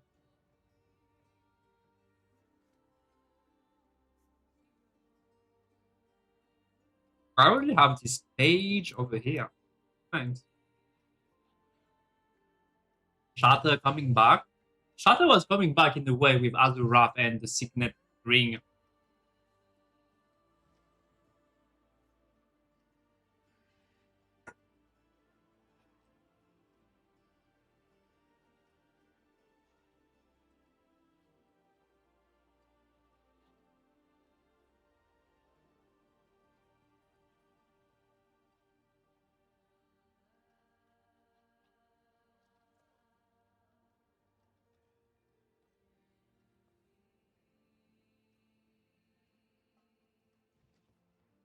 That's also the build Diablo 4.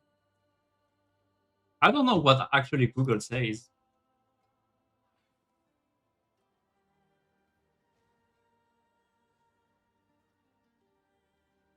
It shows Mobility tier list first. On va s'amuser quelques jours, hein? Pas énormément, mais hein?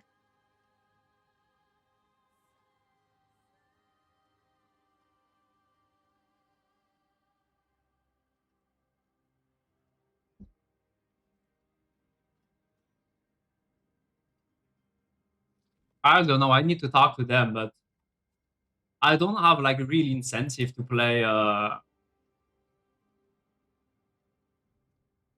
don't have really incentive to write on Mobile 6 anymore.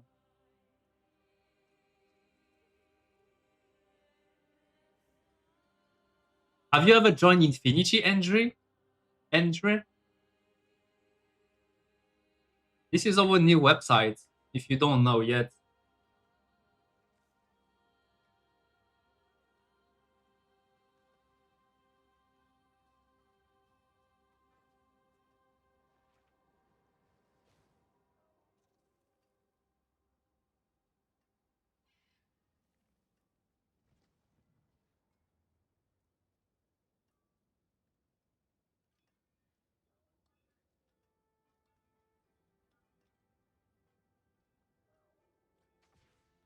I don't know what you mean by better. Depends on your definition of better.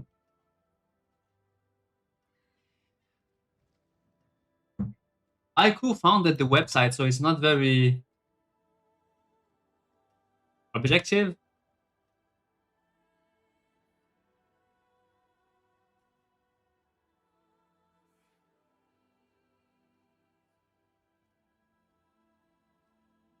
Well, if you can't find my build on Mobilitics anymore, maybe you're gonna use Infinity more, you know?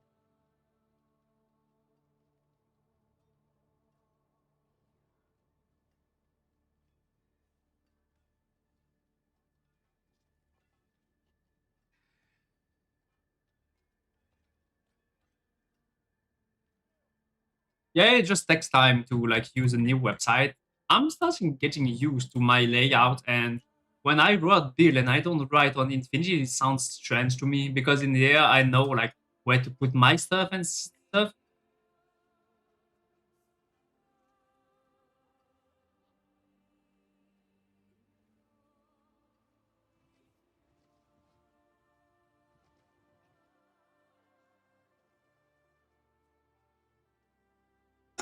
Well, on the Infinity, we only cover S tier build anyway.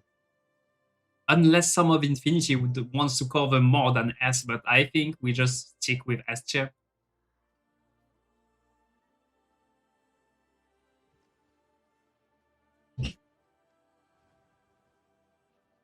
But Maxwell changed their build a lot. Like, they used to make like very long guide where you could find a lot of information. Now they are getting shorter and shorter and shorter and shorter.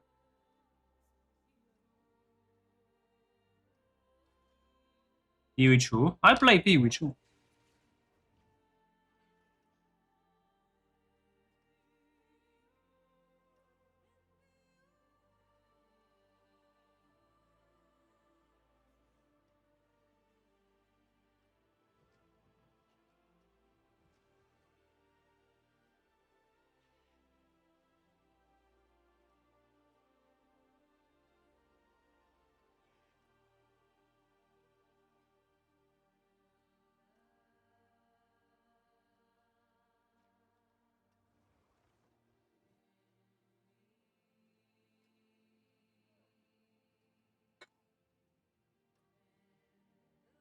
Give me a second, I get to drink, then we record the video for season 14.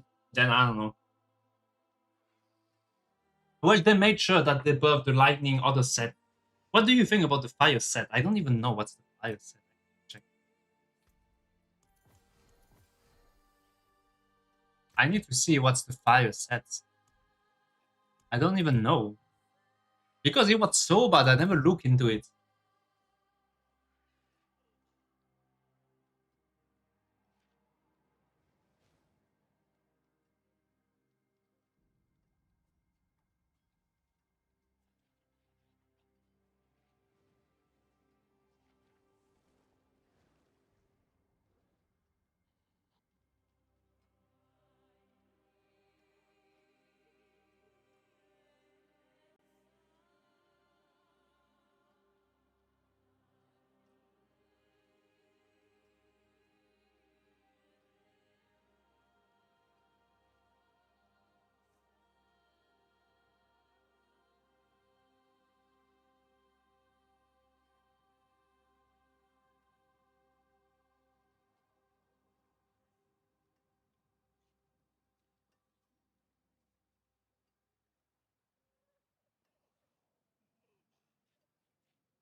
Well, Blizzard, they don't listen to me for sure. I don't know who they listen to, but...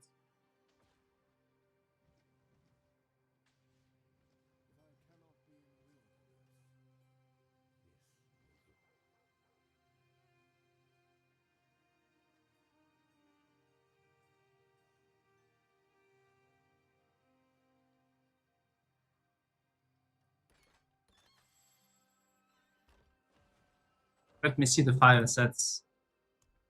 Where's the fire sets? I don't have any.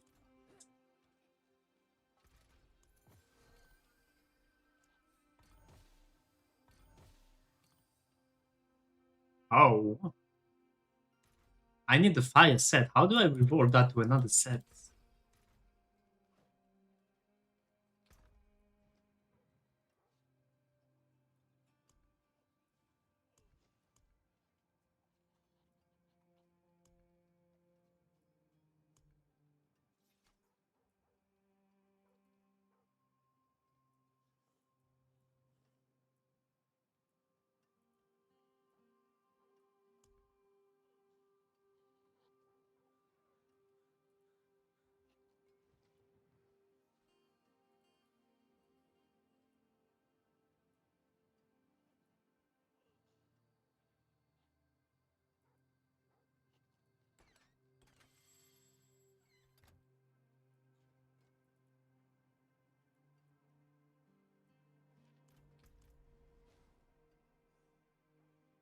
Yeah, you are smarter than me. Let's see.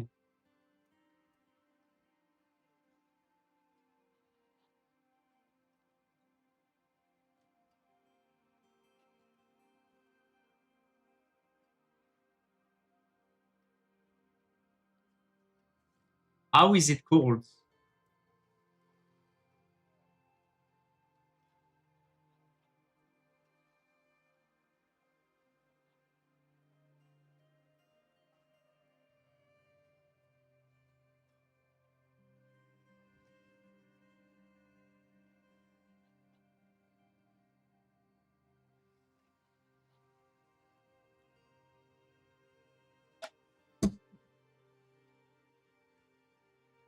Fifteen times multiplied by 5. How much is that? 50, 75.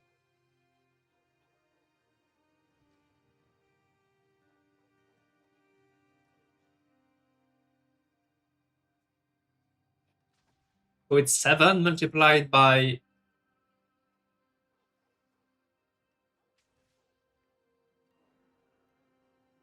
other hits, making 3 to cast.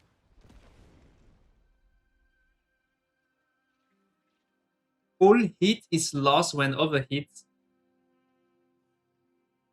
Well, so you're perma overhit, and you have 105 plus 200%. It's probably multiplicative between each other. 20% chance to inflict area damage. That's another 20% more damage on dot.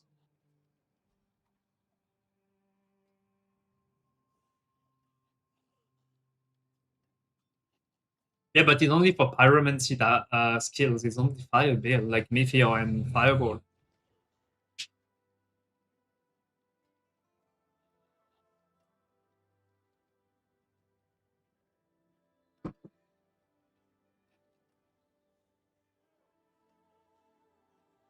Yeah, but it's only for fire, right?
Merci d'être passé, Gérard. Bonne nuit.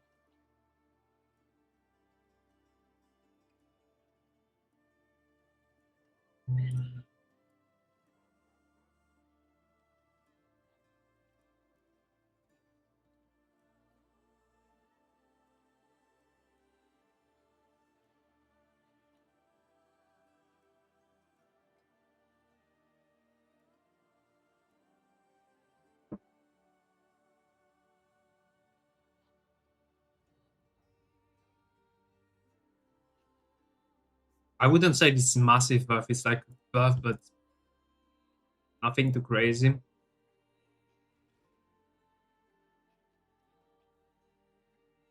Flames are not even good.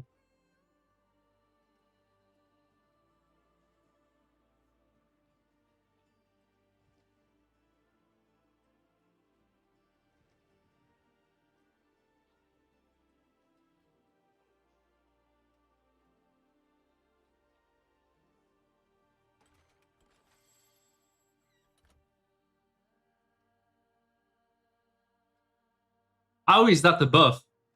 What got buff over here?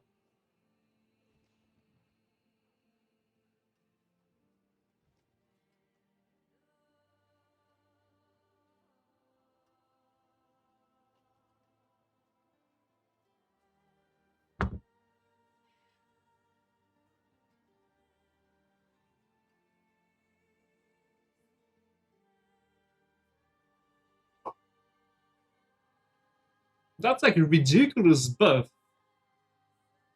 It's like not even worth mentioning.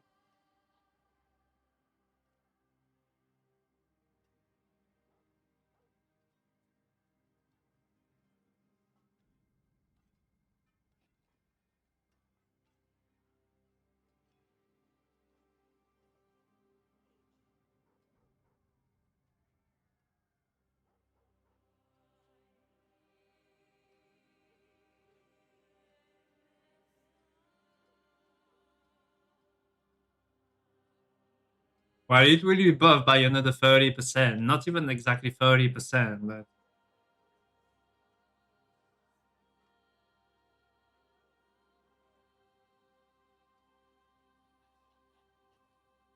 can you perma teleport on charge bolts?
Catching Eldurin? That's not a problem for us. What do you mean? I'll probably get Eldurin before I go to sleep. Can we still craft those OG Mythic Unique or not?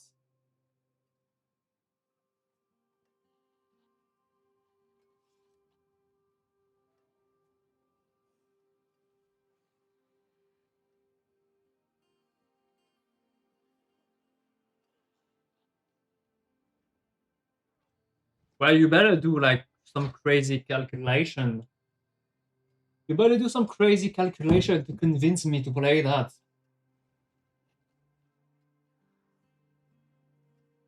I can't put my name on a bad build.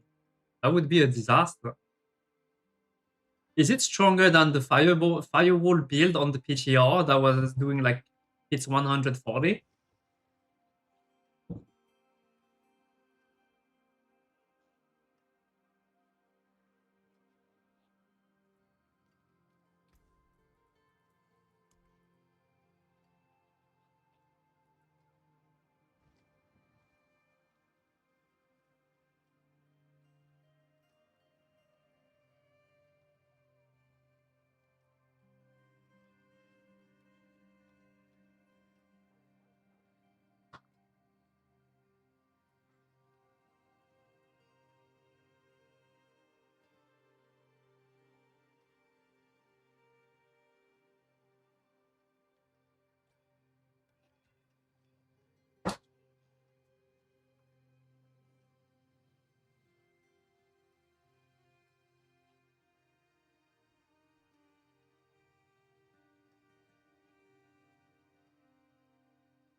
The thing is,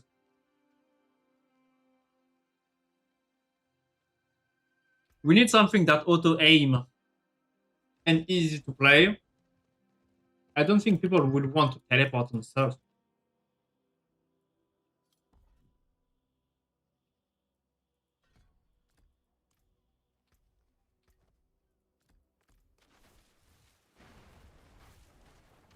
Man, this looks like shit.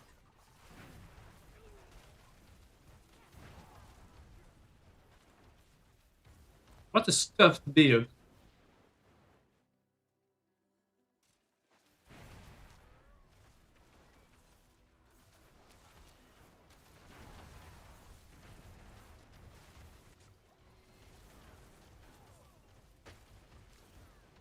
Is that Staff of Lamb Essence got changed to make those things like sick enemies?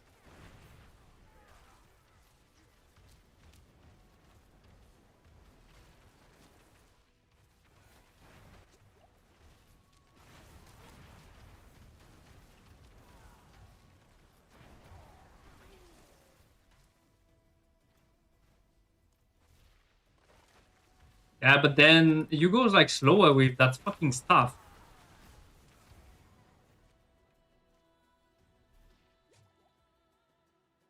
Well, we can make a plan. I can give it a try. Wouldn't going lightning spear better?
Boss picture of Fallout. Not too great.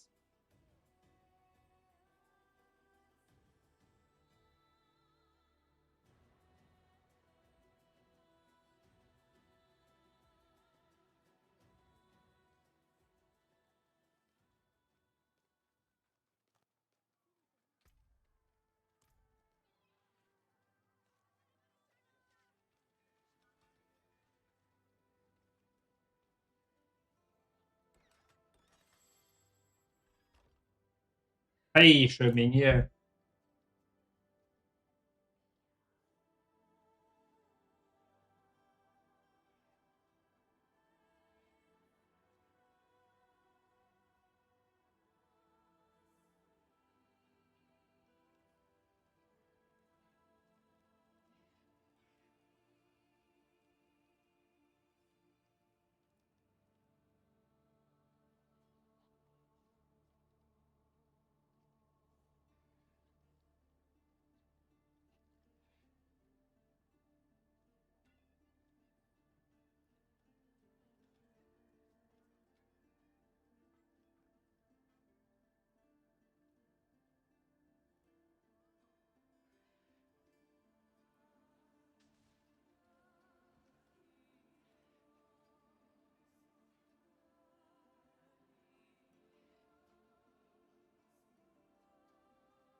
But let me record the campfire summarize thing and then we.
With AI, I don't think they use AI at all.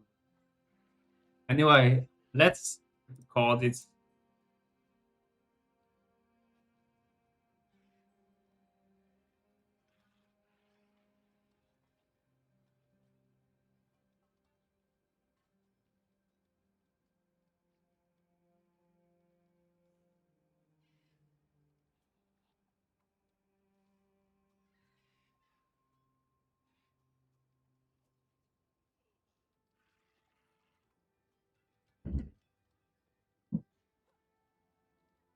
Now, if they use Claude Opus 4.6 or Claude Fable or Mythos, there won't be so many bugs. I can guarantee you.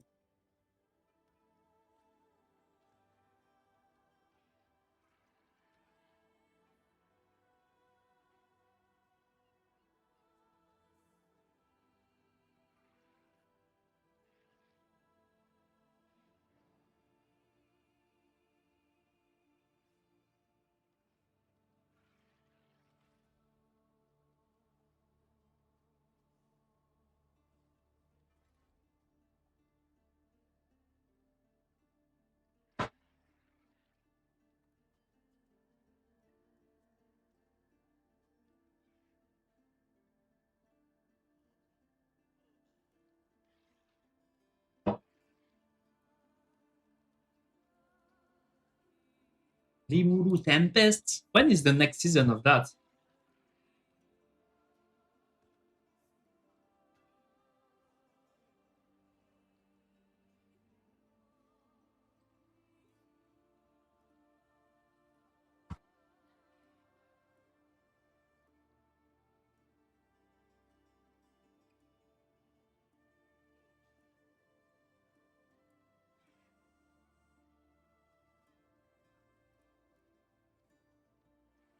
Hi everyone, the campfire chat for season 14 has just ended, and season 14 Death Awakening gonna be live on June 30 and at 10 a.m. PT, so it's gonna be 7 p.m. for Europe if you're Central East time.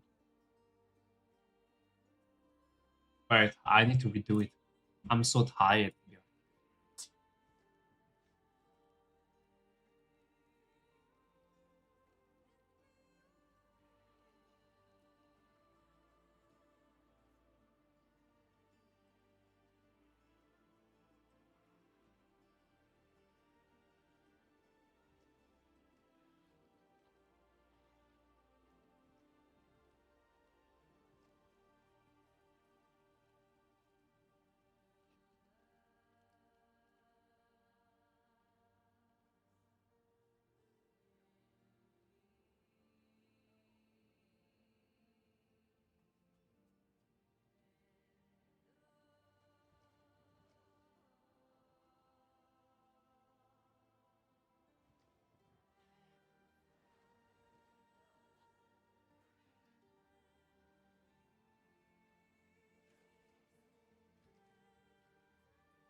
Right, it's season 14, right?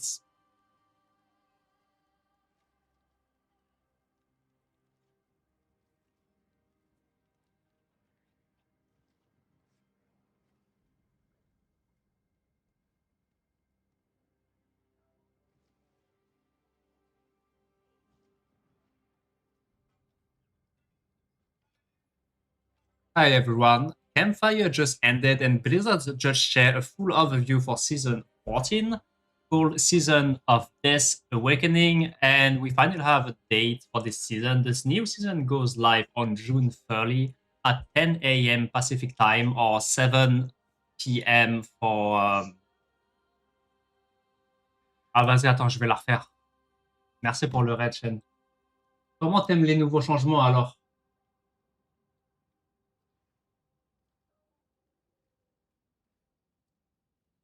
C'est pas grave, c'était juste les 20 premières secondes. T'inquiète, t'inquiète, c'est gentil pour le raid, merci. Thank you, Laia, for the shout-outs. I was just recording the 10 first second, it's fine.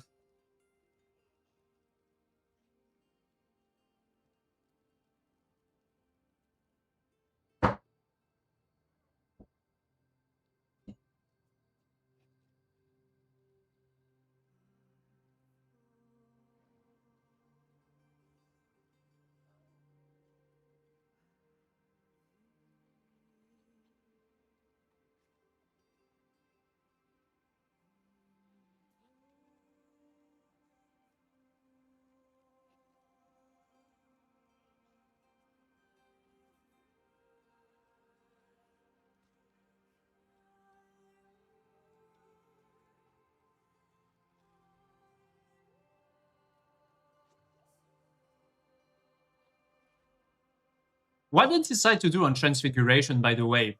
Everyone was crying that it was too powerful and stuff. Did they fix anything about that? With, I think they divide by 2 the gem strength power, but outside of that, what did they do?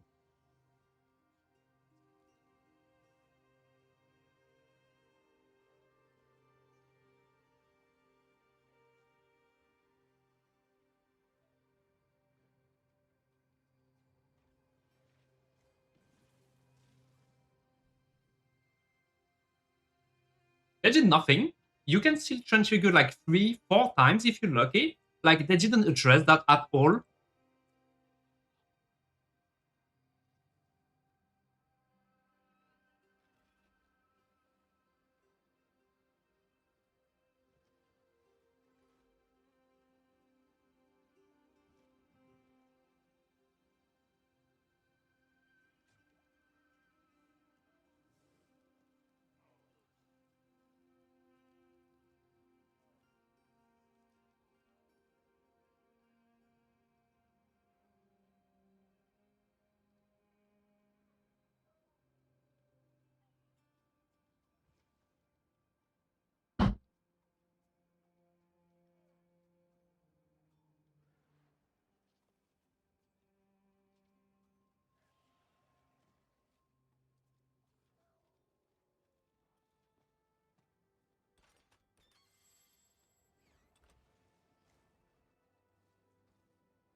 Regis is not happy. I'm not happy neither. Alright, we're gonna record the video. Because no one can answer me what's about Transfiguration.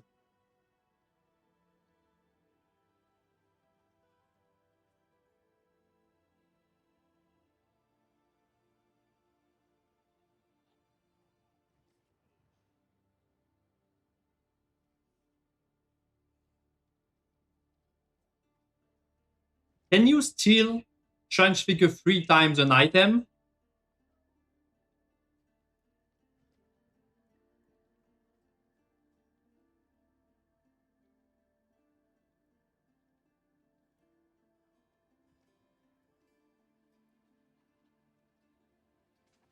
That's fucking toxic.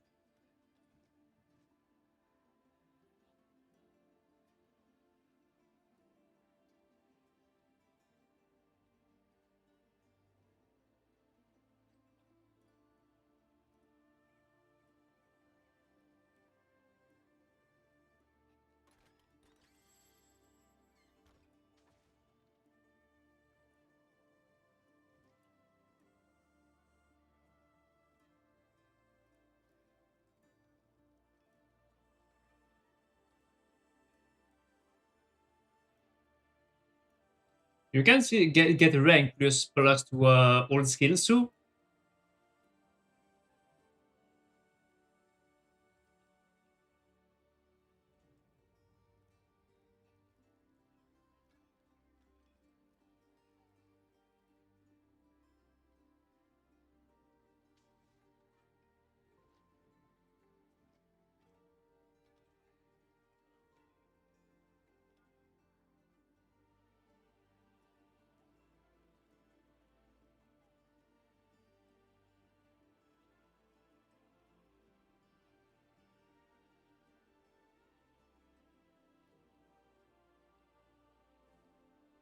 It's remained the same on one hander.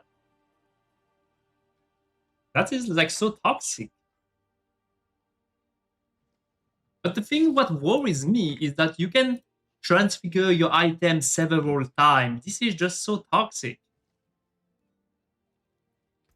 Do I have a weapon like this?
Again, I'm just recording a video about that thing.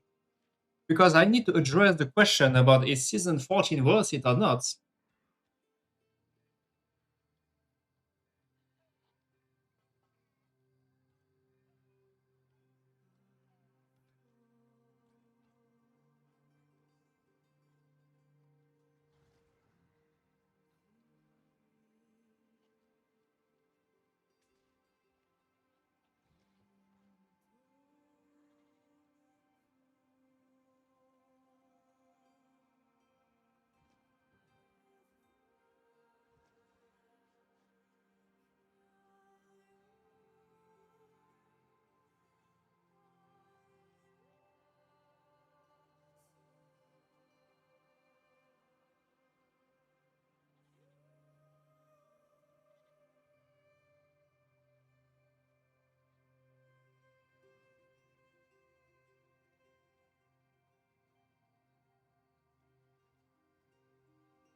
tier rich.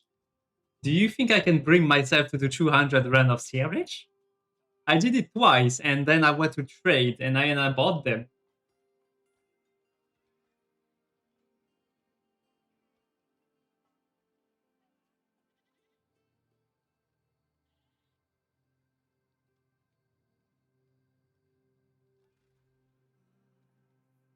Alright, let's record that video, then we get out. I wanted to talk about Infinity too.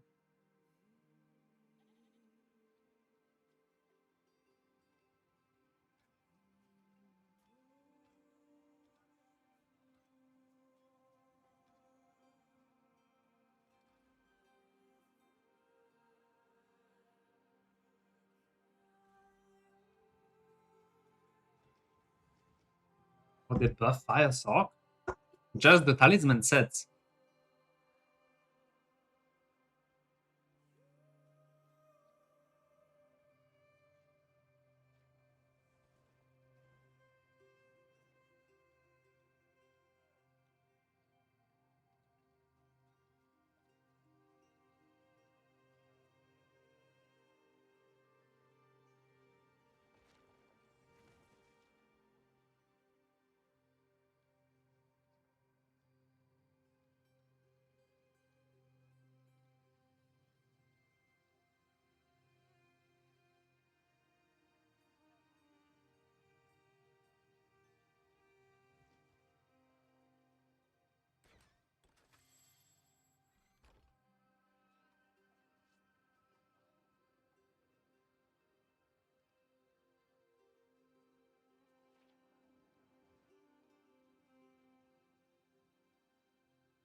Endora?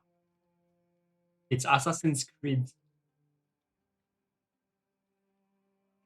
Where are the feedback channels? I'm gonna make a video now. Give me 1 more minute.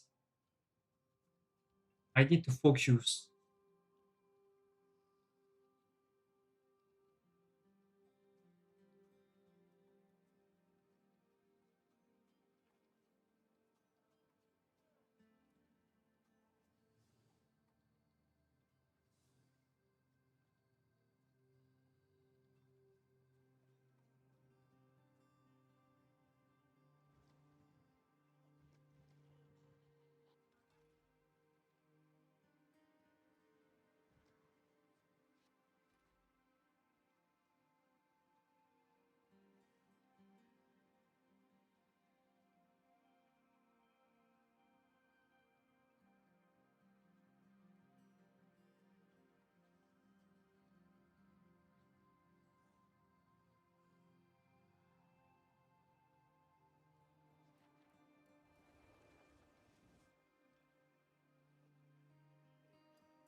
Hey everyone, Campfire just ended and Blizzard just shared a full overview for Season 14 called Season of Death Awakening, and we finally have a date for this season. The new season goes live on June 30 at 10 a.m. Pacific time, which is 7 p.m. for us in Europe, like in France and stuff. And yeah, the question I get asked the most is season 14 worth playing it? The short answer is if you watch my YouTube or my Twitch, the answer is yes, because we're gonna have great time for like at least 1 week. If you don't, it's probably not worth it.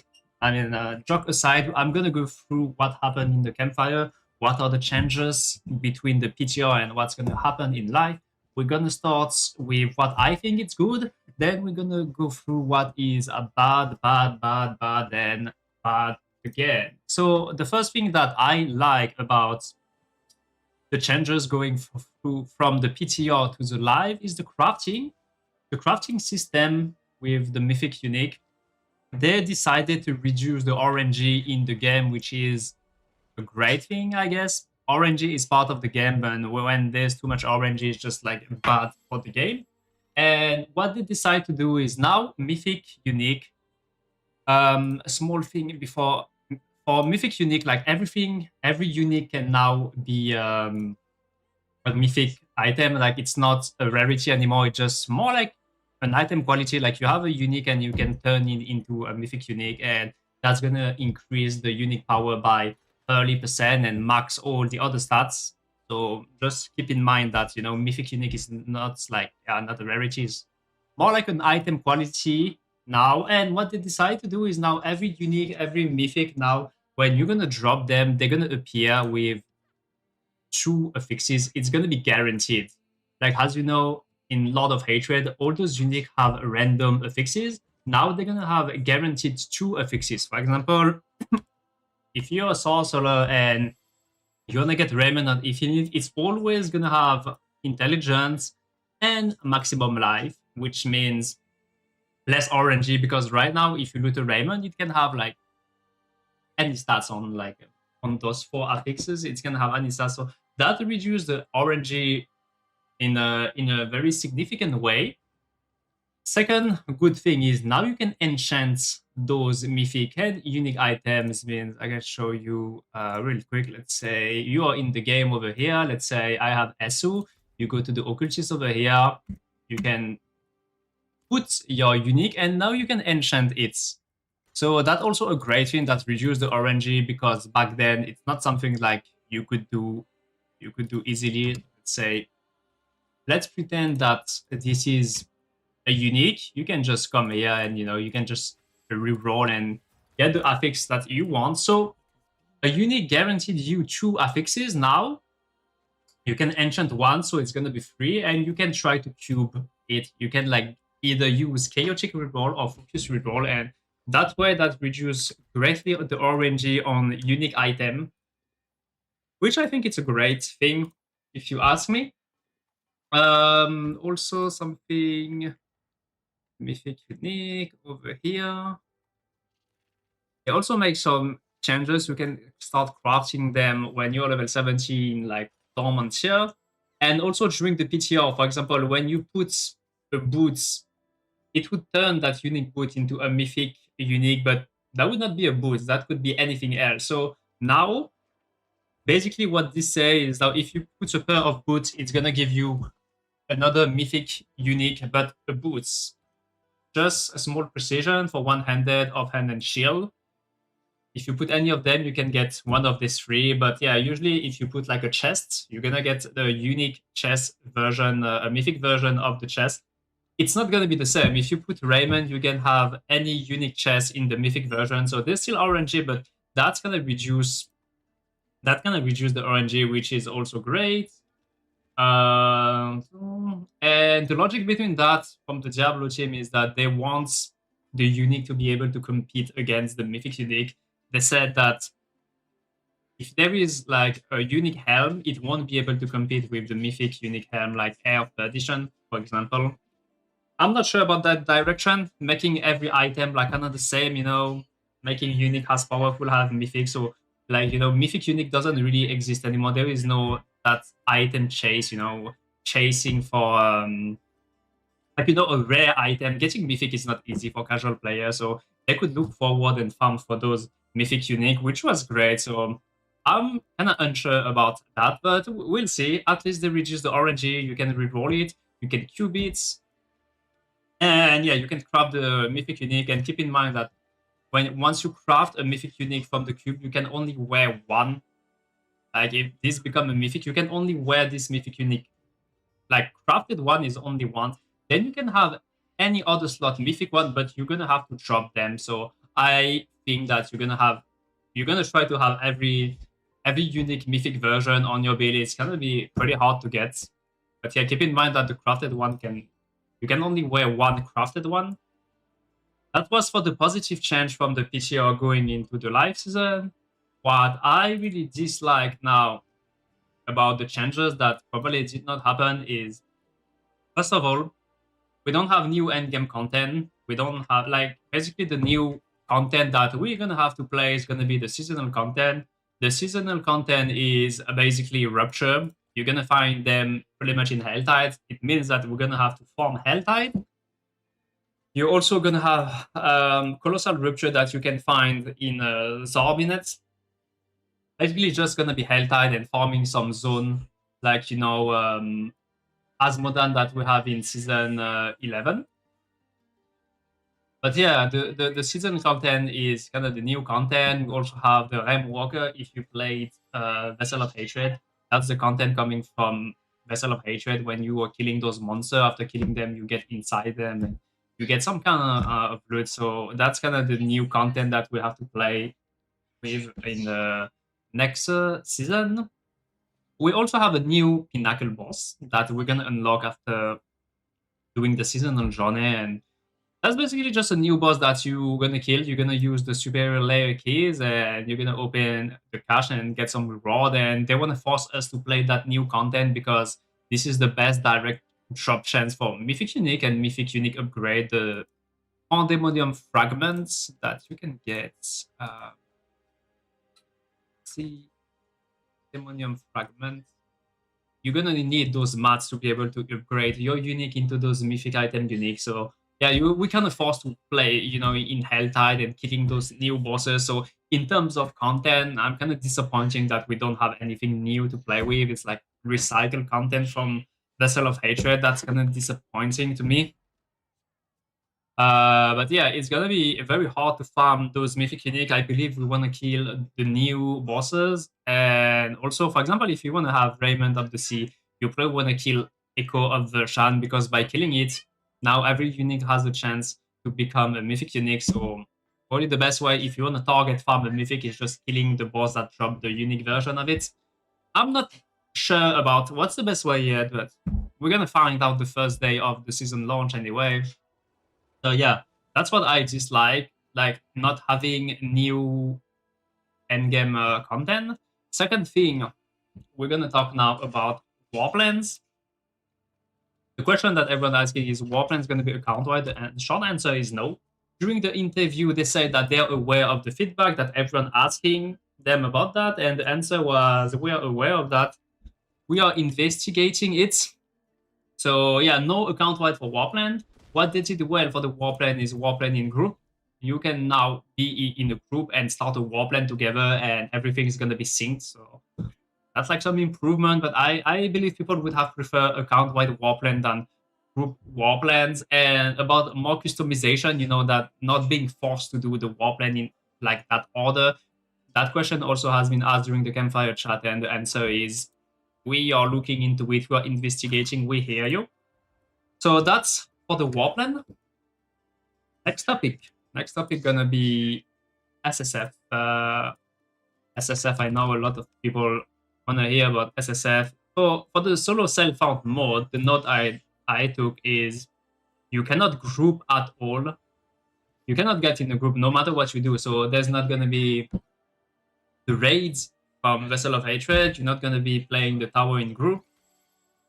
But you can interact with other people in the open world. Means that you can probably leash from other player. Let's say you have a friend and you try to get on the same server as your friend, and you can just follow him and he can kill stuff for you. He can help you finishing some stuff. So you can definitely leash from other player in the open world in SSF. The drop rates are exactly the same in solo self-found. So there's not like, it's not you play solo self-found and you have more loots and like a special mod. So yeah, that was for SSF. I think it's kind of weird that SSF happens in Diablo 4, which is an open world, and the thing is, we can't get more stash space because everyone is loading everyone's stash space in the town, and having solo self-found in the open world kind of be strange to me. But in the end, I think it's great for people that want to play solo self-found, that we have solo self-found. That they probably need to look into it a little bit more for the problem that, you know, you're going to join a world boss, and even if you're not in the party, you're still playing in group. It's not a real solo self-found, but it is what it is. And next, we're going to talk about Tower.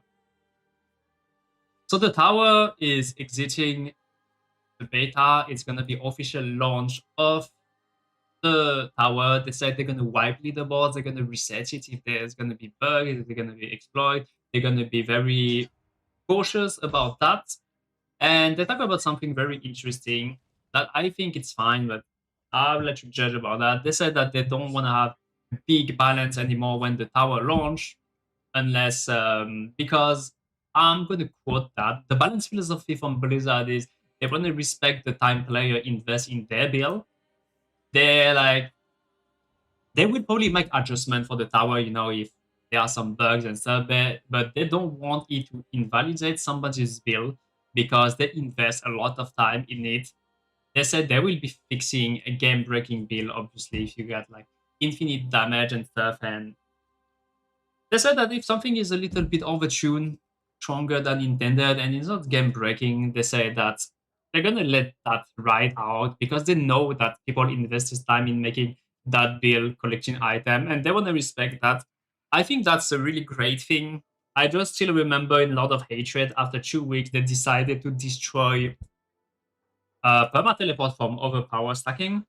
They also decided to destroy static field the first week of Lord of Hatred, even though it was not even our strongest build. But hopefully this time they're gonna stick to their philosophy and they're not gonna do like unjustified enough. But yeah, that was for the Tower.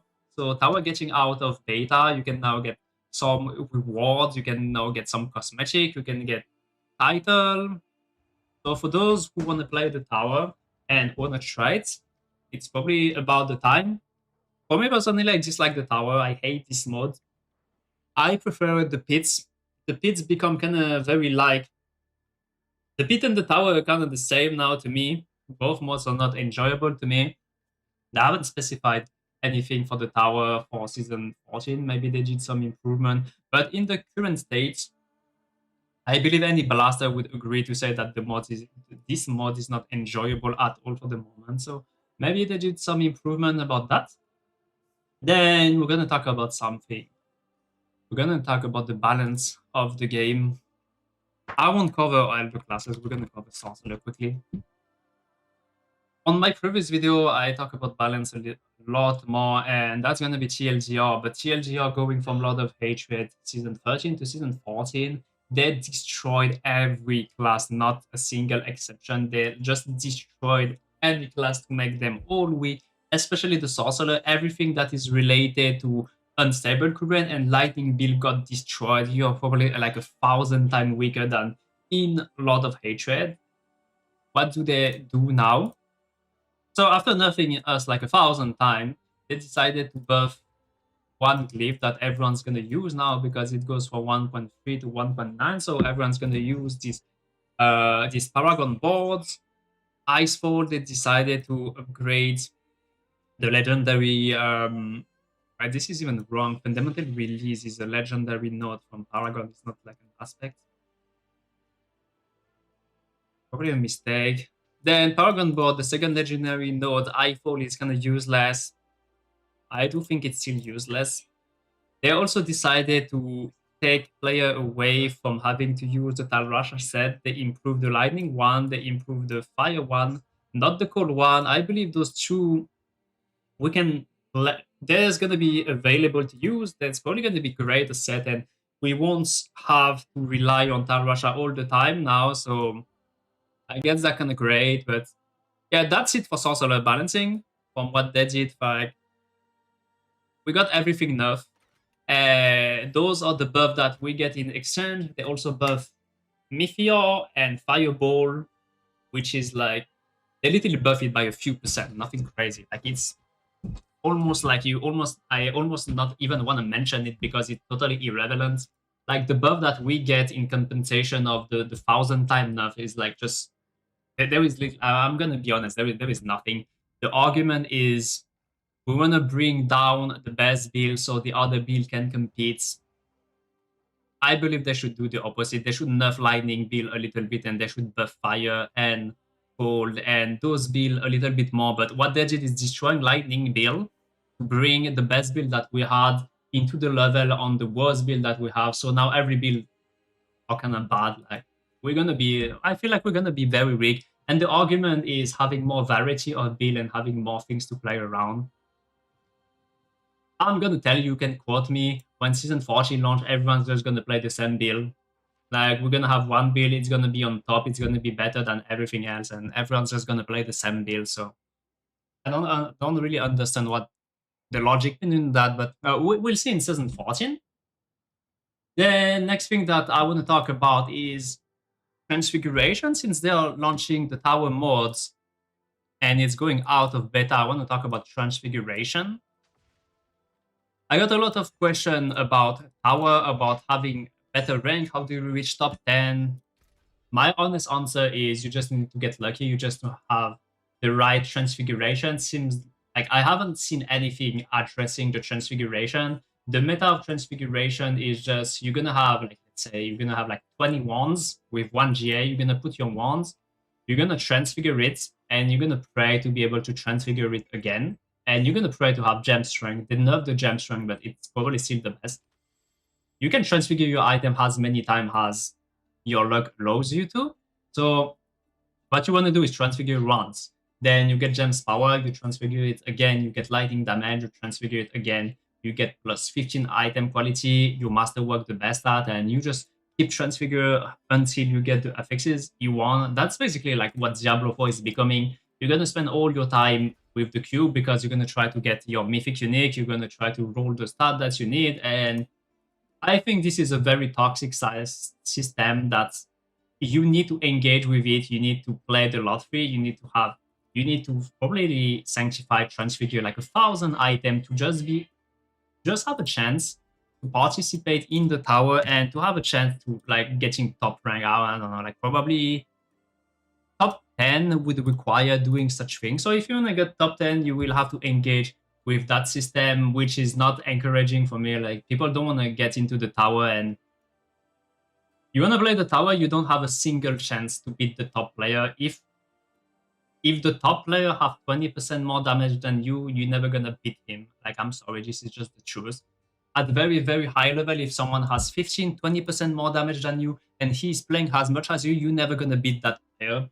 It is what it is. Like people can disagree, but I think I have some experience in terms of pushing and ranking. I play pretty much a lot, and I think I know what I'm talking about.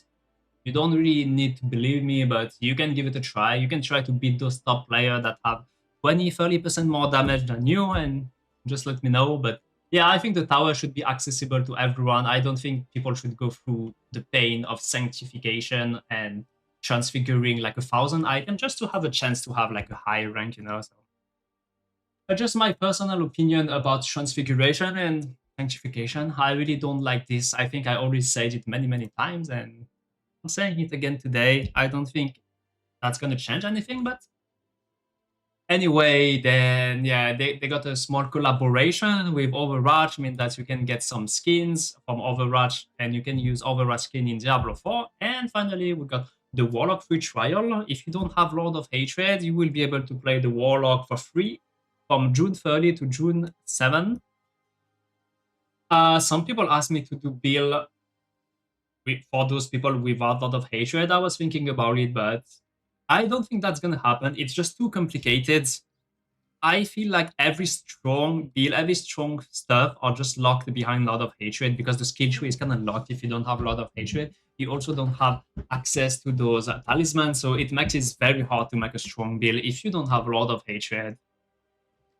But yeah, I think we went pretty much everything on the changes from the PTR and going live to season 14.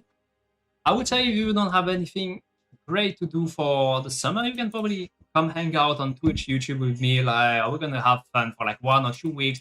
We might discover something that might change even more things. It's gonna be fun for 1 or 2 weeks at least. So yeah, probably just come hang out and have fun. And if you have something better to do, you can just keep it. But yeah, I think I pretty much summarize almost everything over here.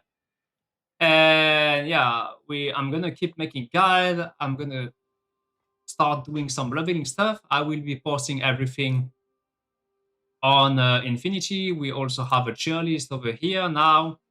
For next season, we're gonna have a full tier list for. We're gonna be covering every class. We have the boss table over here, very precise. If you wanna know which boss drop what. We also have a guide here. As you can see, we have Horadic Cube guide, we have leveling guide. We're gonna add more and more. We also have a loot filter, by the way. If you want to share your loot filter, it's very easy. And one very nice thing that we have now is if you don't have access to Diablo 4 and you still want to make a loot filter, you can directly make a loot filter in-game, I mean, on the website over here. And you can like just copy paste the code that the website gives you and import it to your game. So that's a very cool feature over here. This is like exactly in the game, as you see, add condition and stuff, you can color it. So a very cool feature for loot filter if you want to know. And if you need, stay tuned about the news. We are publishing news daily, everything about, yeah, everything. If you just need to know what's happening in the Diablo 4 community, we already have published the patch note and the news over here. And one last thing is the website is translated in any language supported by the game, so very important, no matter what country. China, Brazil, Spain, German, you can read everything in your own language, which is really cool. But yeah, I think that's it for me today. Thank you for watching. Hopefully see you at season launch. And yeah, don't forget to leave me a like and subscribe if you haven't already. And I will see you next time.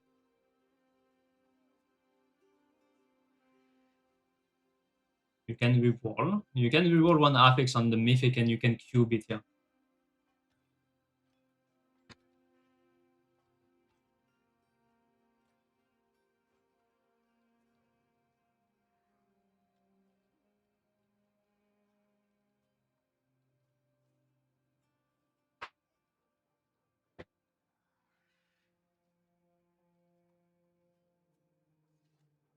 You can use the cube to reroll one affix, then you can enchant it at the enchanter.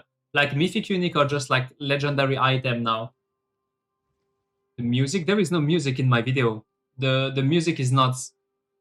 When I'm recording, it doesn't take the music.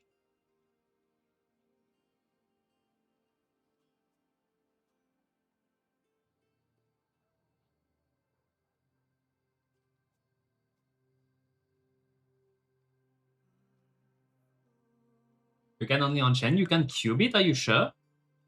I'm pretty sure you can cube it.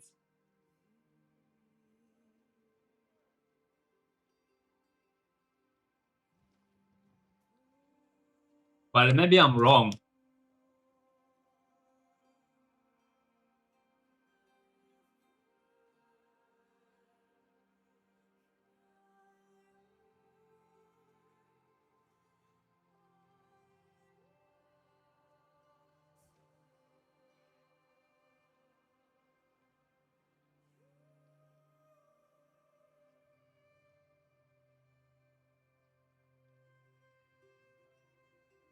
I always thought you could cube it, but maybe not. That's what happened when you refused to play the PTR. But the PTR was so bad that I didn't play it. My bad, my bad. You could. Well, Andrew, you're giving me fake information now.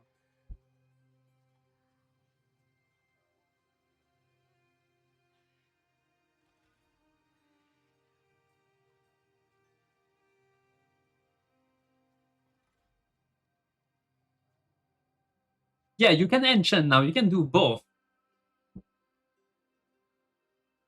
Which reduce the RNG drastically, which is good. So the exchanges focus reroll and the other things, and they trade it for enchanting. Why don't let both?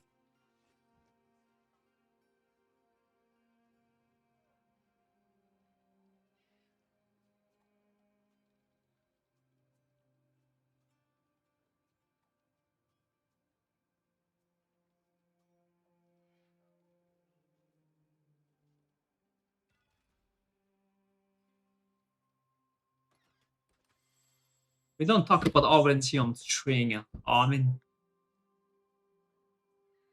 I don't talk about RNG at all. That topic makes me tired. People do whatever they want. They are adults. I don't care.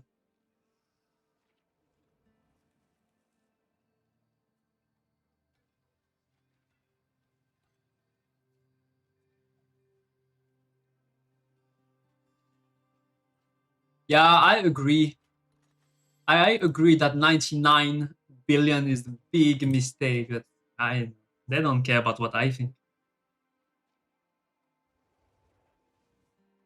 I think that's one of the biggest mistakes they made. People are gonna ask you for 5 trillion now. You wanna have an item? 5 trillion, bro.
Poison resistance.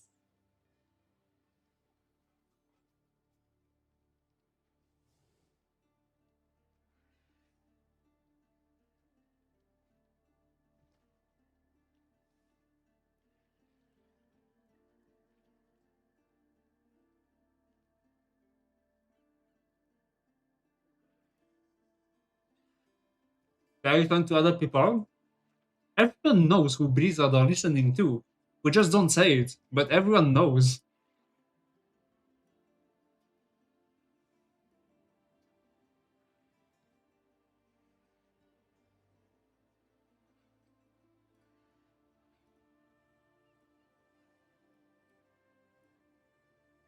It's like it's not a secret. We just don't say it.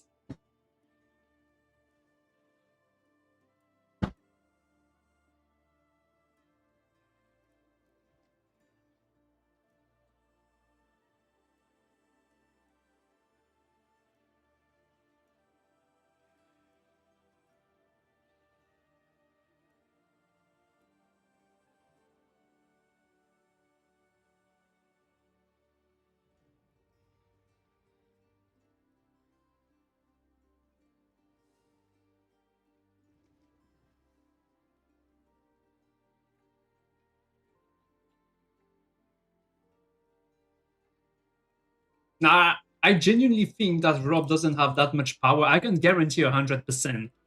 But I don't think it's a Rob thing.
One of the major dev is a bomb.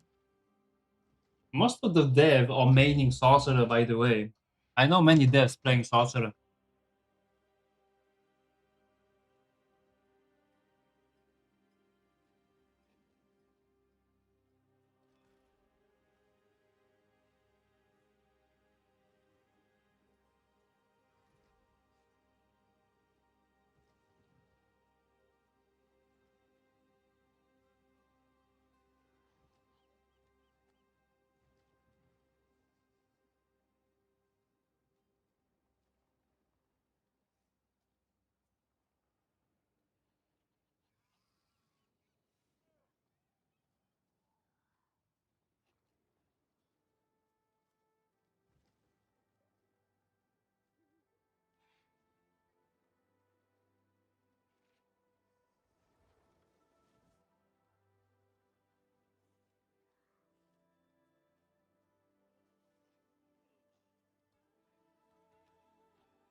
That's what I say, Bunny Hop Tail, in my video. What do you mean?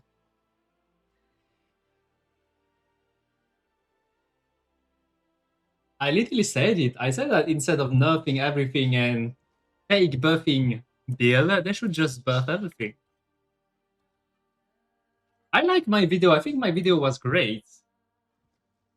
Any ones need anything in the game, by the way, I can give away gold and stuff because I need to upload my video.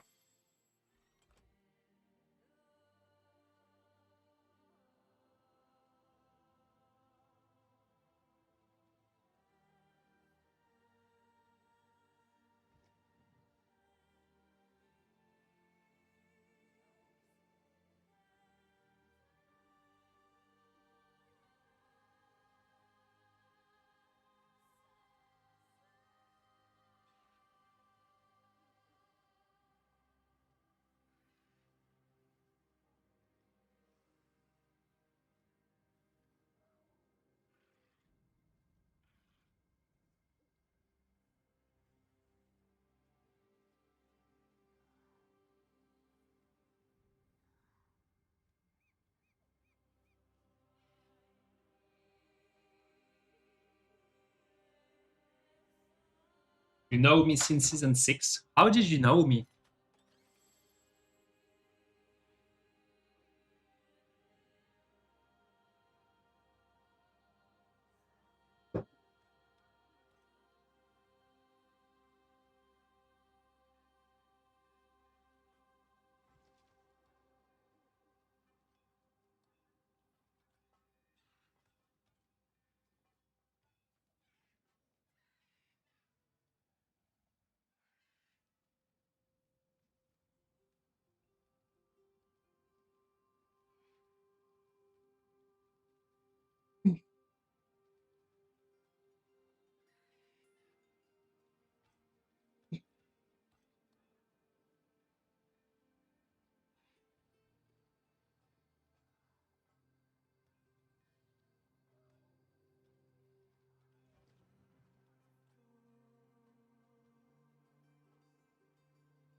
Like the weakest class? Well, it's Sorcerer.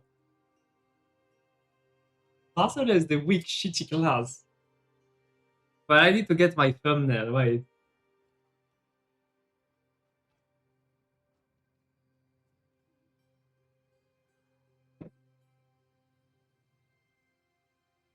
Rob put Sorcerer in S tier. Yeah, just let him do whatever he wants. Yeah.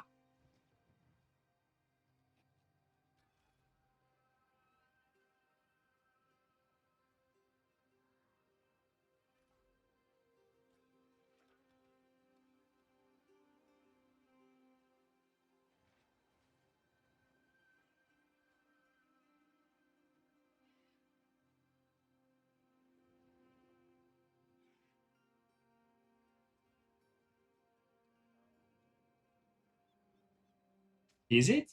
Probably not.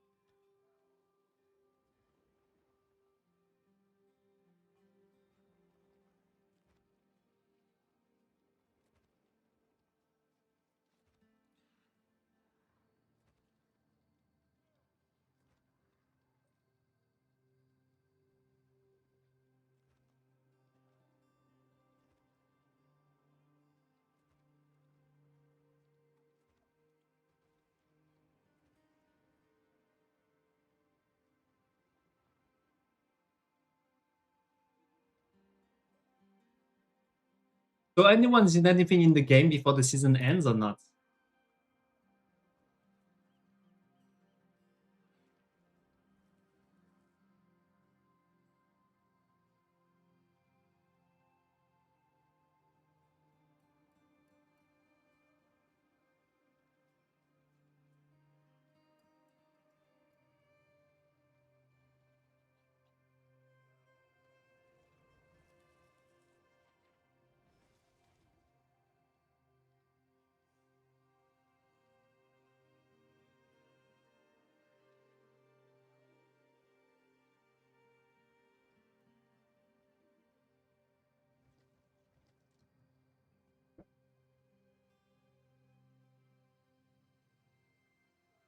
Yo, Armin, Rob said that the Druid's gonna be the strongest class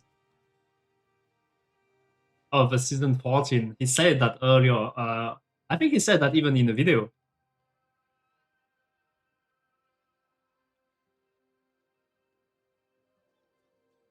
In his video, he said that.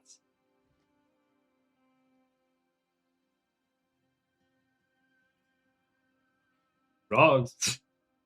Are they gonna fix the rogue, you think?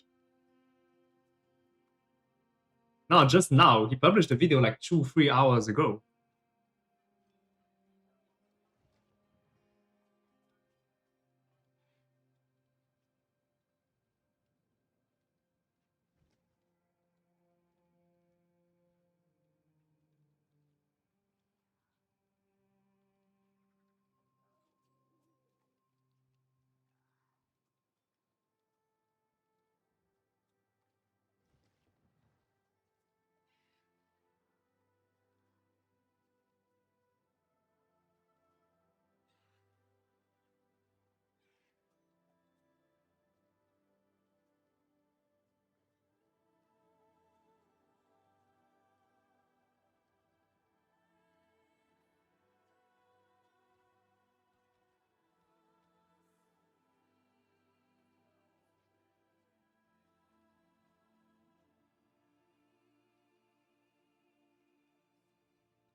They don't know how to fix it.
So does anyone see anything in the game?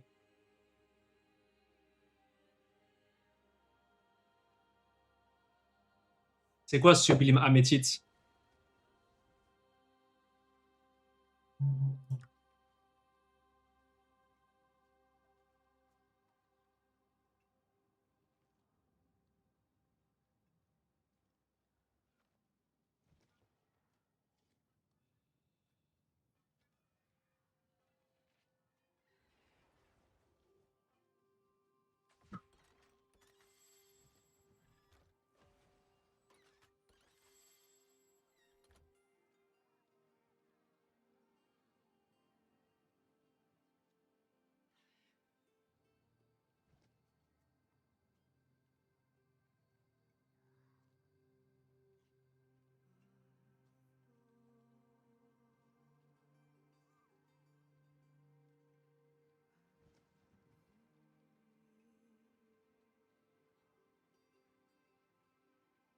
pense que c'est juste rare et que t'as eu de la chance, à mon avis.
I will try whatever I think it's the best build in the game.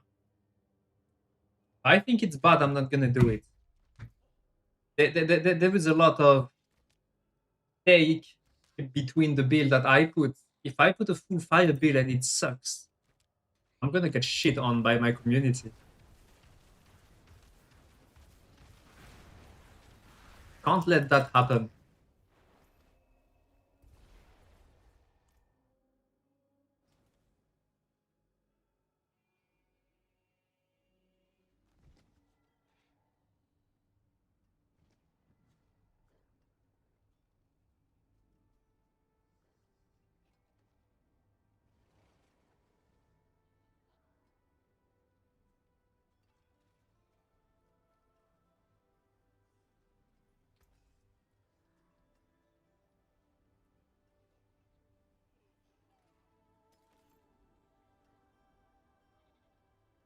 Right, I don't need. I can just. We can just make our calculation on our software thing.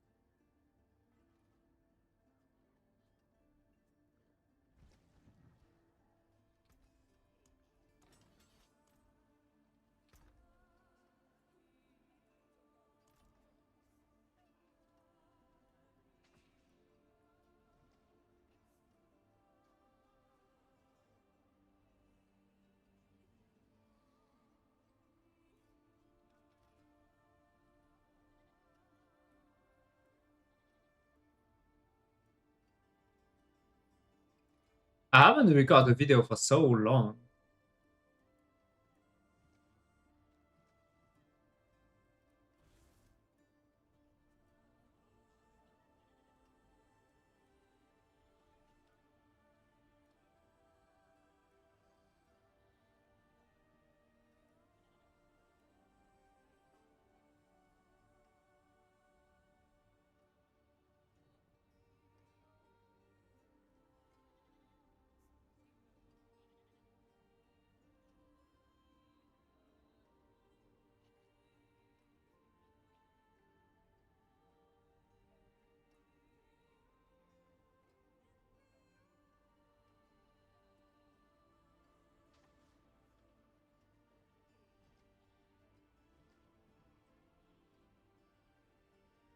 Hey, mind create. I'm doing okay. I'm doing okay. Thanks.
I mean, I played Temporary Skull of the Storm at the launch of Path of Exile 2.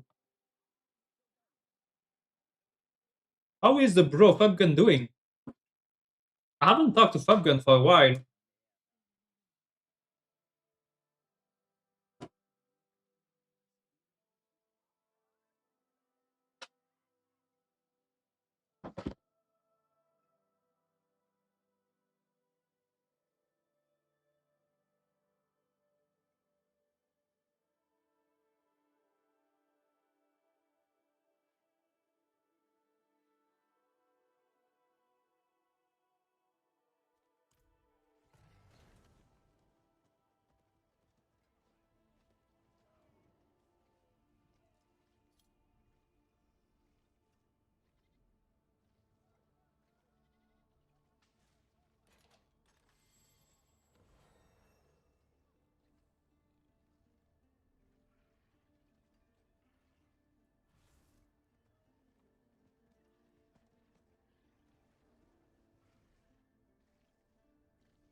Do you know what situation that reminds me?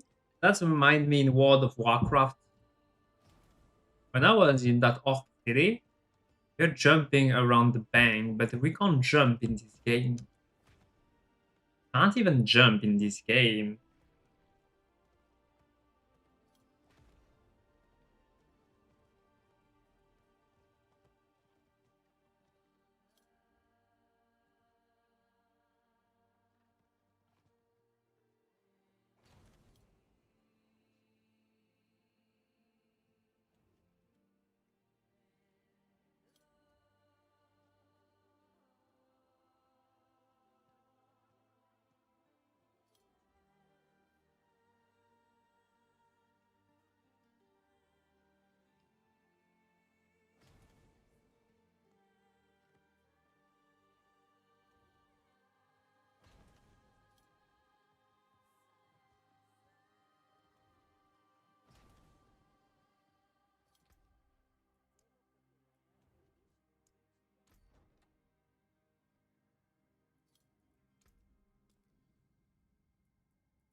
Look at this thunderstorm, by the way. Isn't it ridiculous? My account? They cannot ban my accounts. What do you mean?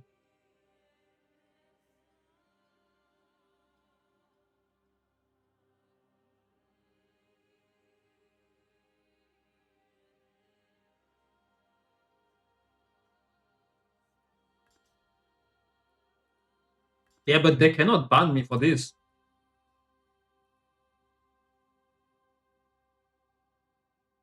I mean, you soon gonna find out why he's saying this. But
how do I do the warpland? How do I go to a night order like this? I forgot.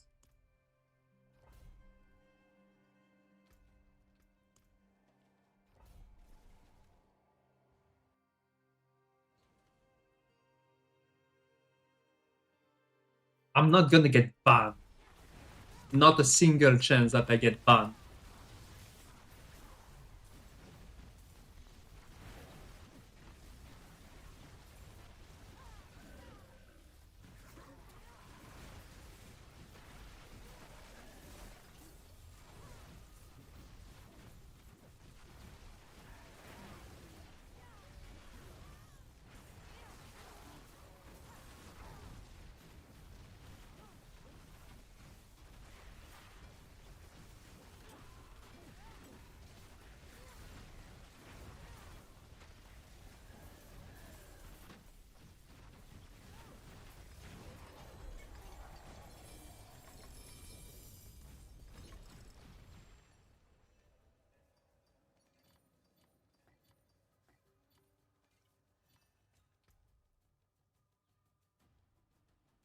Where will we hear this news? You're gonna hear it from everywhere, from all my social.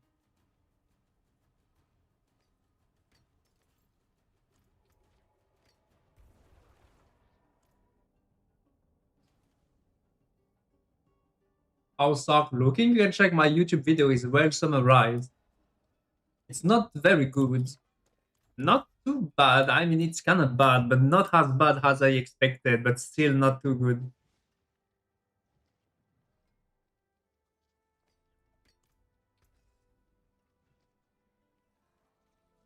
I think it's nothing too bad. I do not think it's something too bad.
Diablo 4 grind. Now we just had the campfire and I have nothing to do. But I'm gonna stop and I'm gonna play some other game off stream.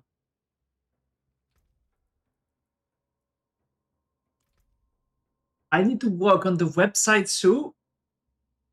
Anyone has some feedback to give me on the website? We need to make the website perfect, which is a lot of work.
New season, early June. It's right in here. The new season goes live June 30, 10 a.m. Pacific time. The public test realm is over for a while now.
C'est un peu mieux, mais c'est pas terrible non plus.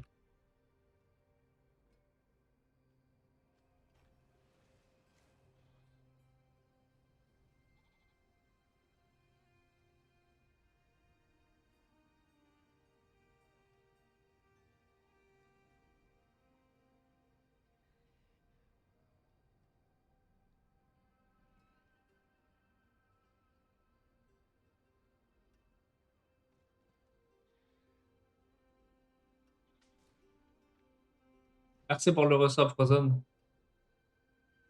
DBD. What is DBD?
Are you going?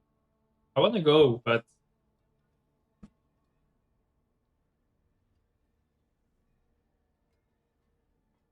I don't have a ticket.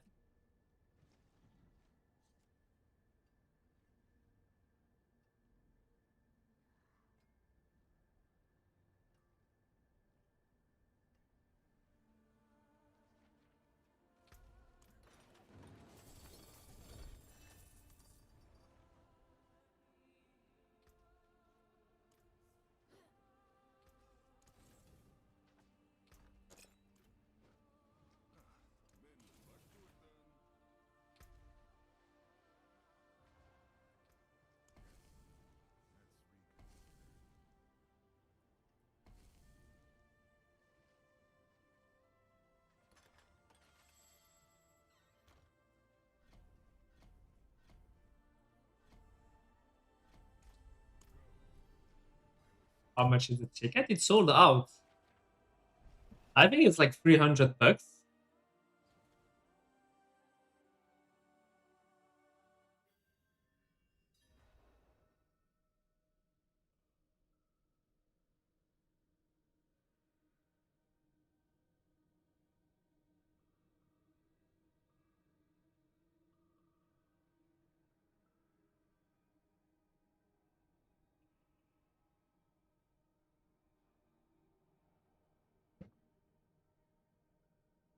Are you going pub?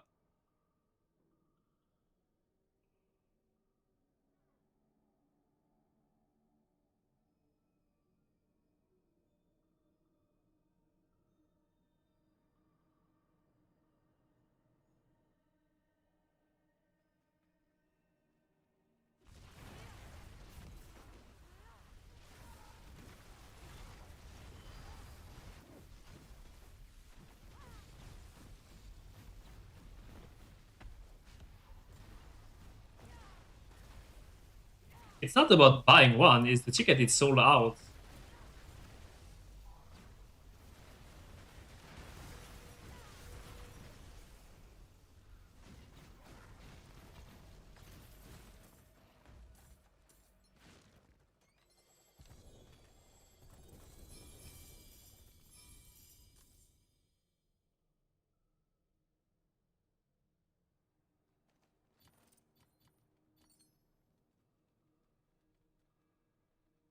Well, not me.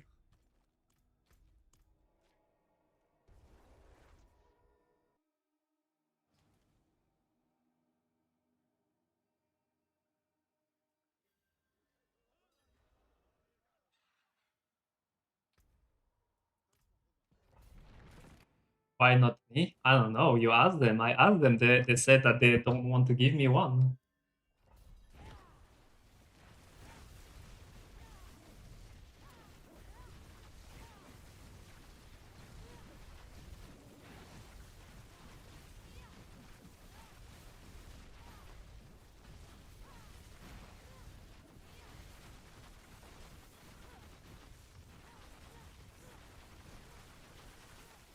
Yeah, they said that.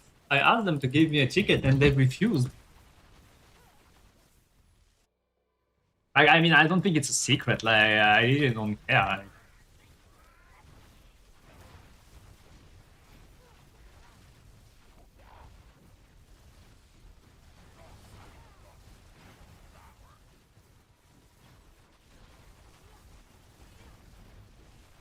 An extra, that's fine. That's fine. I can get one.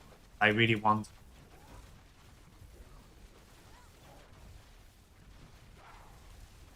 Of course, this is strange, but what do you want me to do?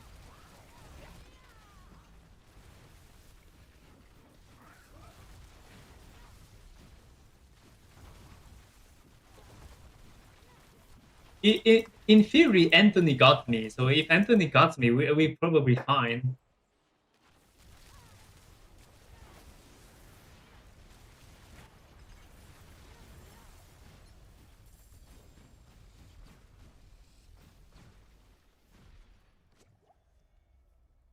Anthony, the lawyers won.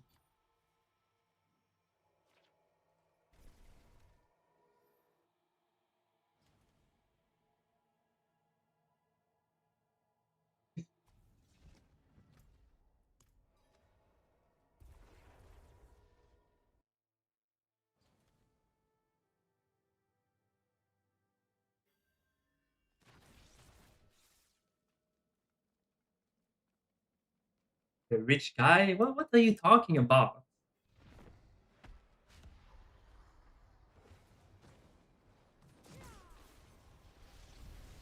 I think you're being a bit mean to some people.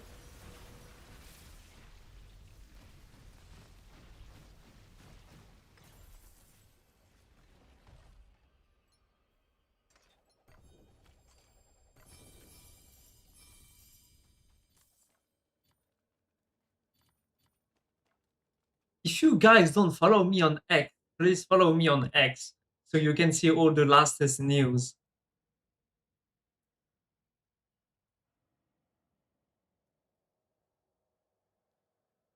Operate work? It's not how it works.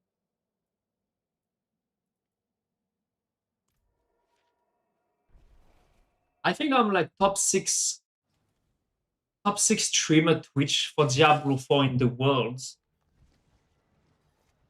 I'm definitely not as big as Rob, Rax, Woody, and stuff. Like probably one tier below them, but still. And that's the post that I posted. People can just follow me on X to get the latest news.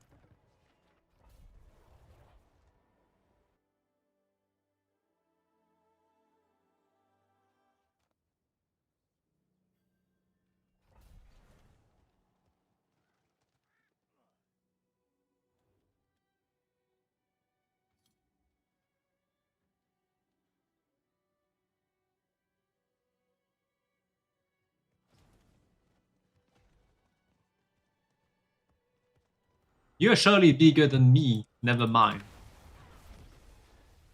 I am a small indie streamer. I will try to get bigger, but I don't know how to do. Like there are just so much viewers right now. Like the interest of Diablo 4 is just so low that it's very hard to grow.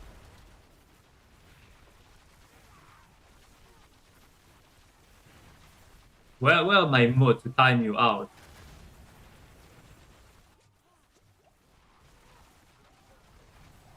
1,000 sub? Well, because he can do it.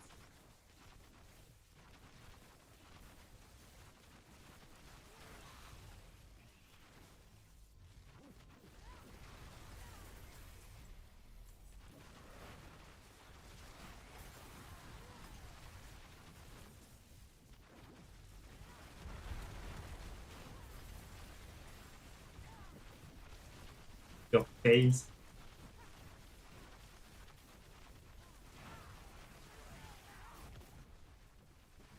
Intention? Laya is with me since since I started streaming like season 3, I think. We know each other for like very long time.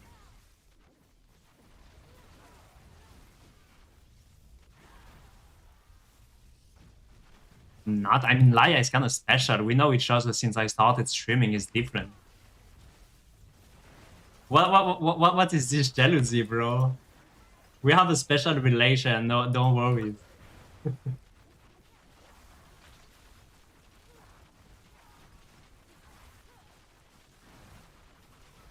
You know your deeds? Nah, you told Rob. Why should I help Ikuda? Do you remember? That's behind us. It's fine. It's fine. A jealous person?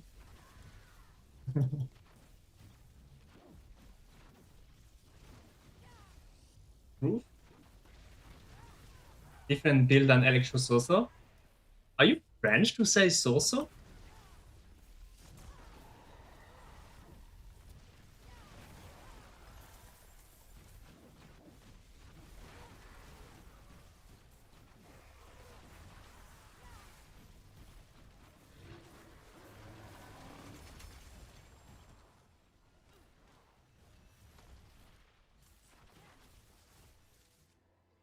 Anthony is also VIP.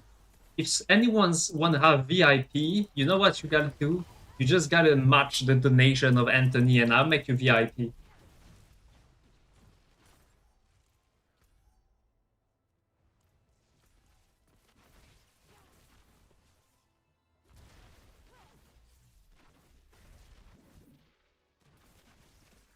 You're Armin, you think you can match Anthony's donation? I don't think if anyone can.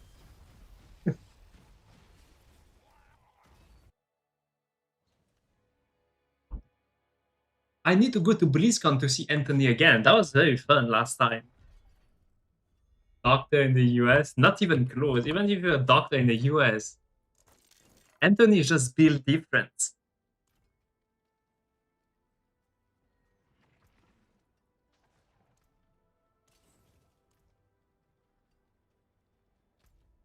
Man, I become so slow in this game. Ah.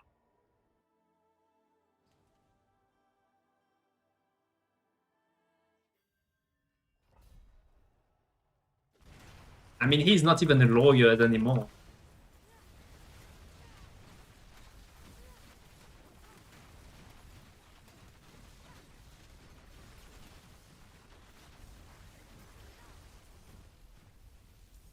I mean, if you are here sitting me playing G4, you're probably not getting a lot of money right now. Unless you have like a few billions invest in stocks.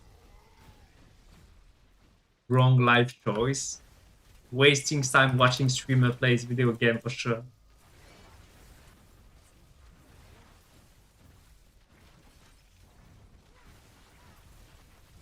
What would you do if you had 1 trillion?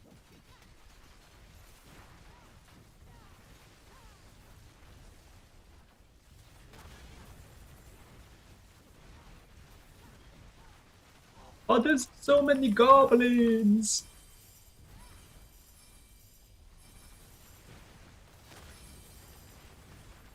You would buy Blizzard? I would buy Blizzard if I was a trillionaire. I would buy Microsoft.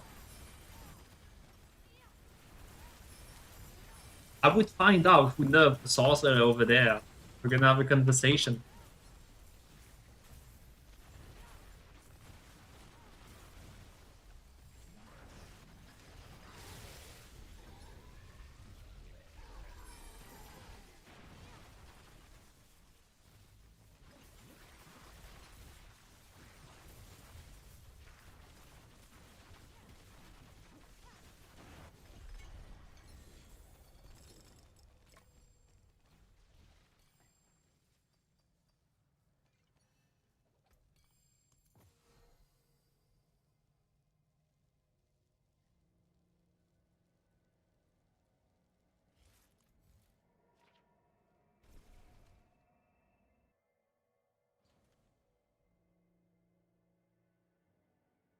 45. Do you know that it's 32 degrees in my flat right now? I'm about to die.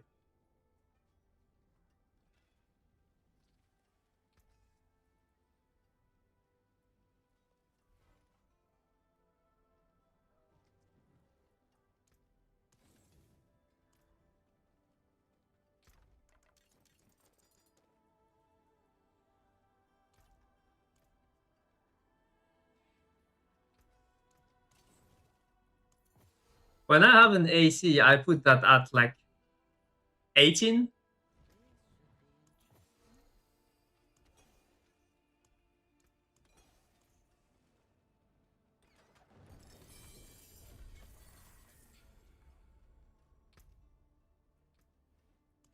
Man, I can't believe that season 14 is gonna be the same. I'm gonna do that again. But I'm gonna be weaker. I'm gonna do those warplane again, but being weaker, man. Ah. Makes me sad.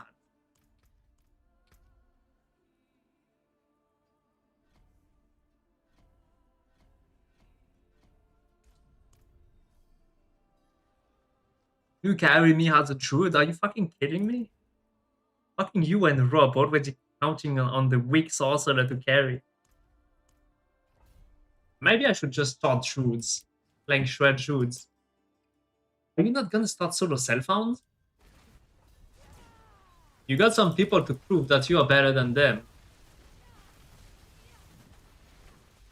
And I hope they nerf the boss's XP. We don't want that. We would like to avoid that, Armin. No one's want that. We don't want the boss to be like too good at XP, alright? And by when I say we, I say you, I, and everyone else as a we. I mean, you can answer him if you want. I don't say like. You can just say who is we. Like it's normal answer. It's not like you're slapping him by saying that.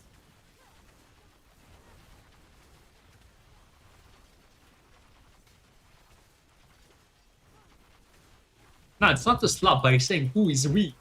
Not a slap. Just a normal answer, because you're curious about who do you mean by we. It's fine.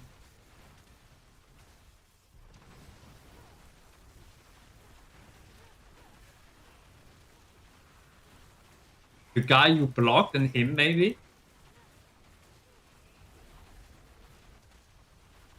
Casual content creator? Most of content creators are pretty casual.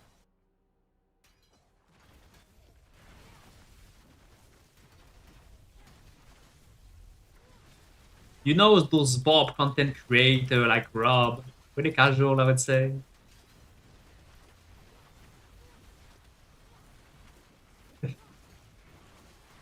I mean, you will have to block a lot of people for your sanity, I would say. Many people. Either you block them or you never read this Discord again.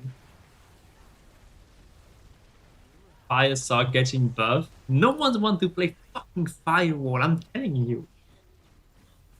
Hey, yeah, who wants to play this fucking Firewall?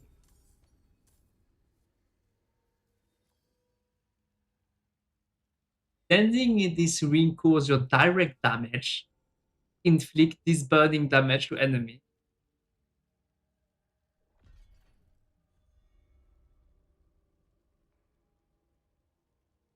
Mods gone. I have other mods. You're hitching for 50 billion? I'm hitching for quadrillion. What do you mean?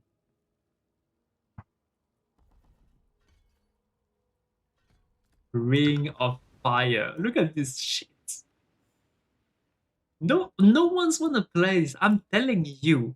No one's wanna play this shitty build. It's just... I don't know. I have no word. I don't know what to say.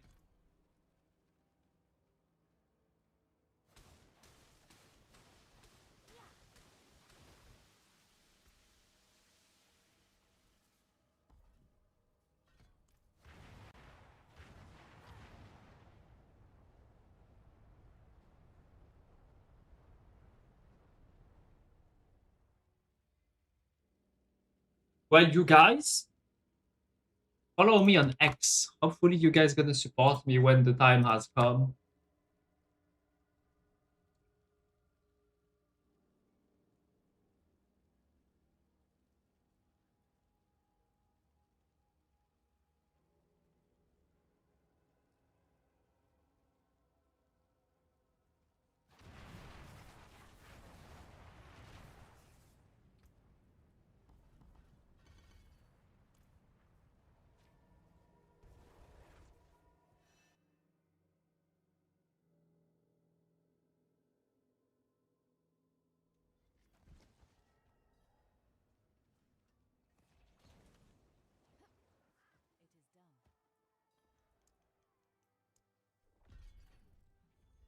Seven TV. How the fuck you struggled so much with 7 TV to get it already? But do you know that if someone doesn't have 7 TV, he cannot see the emote that you're sending?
You can listen to it, then I'm ending my stream.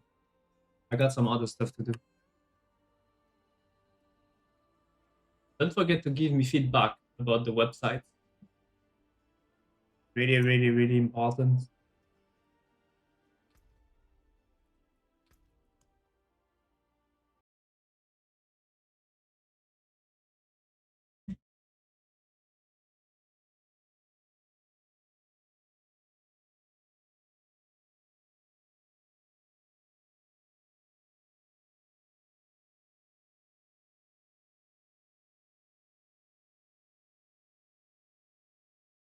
The Devstream. I made a video about that.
Season 4 is very old. Yeah.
You know that in season 4, no one could even come close to me. I think I was like 90 cheers ahead of the number 2. That was the fun time. You could really see who could make builds.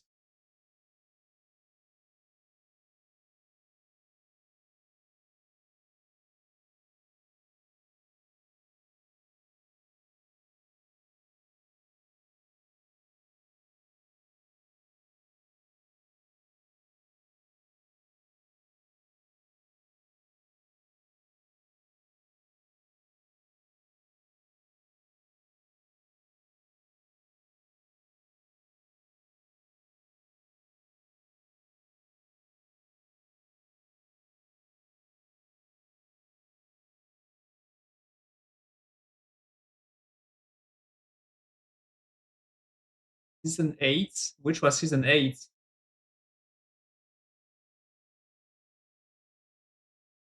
Orange Lightning Spear?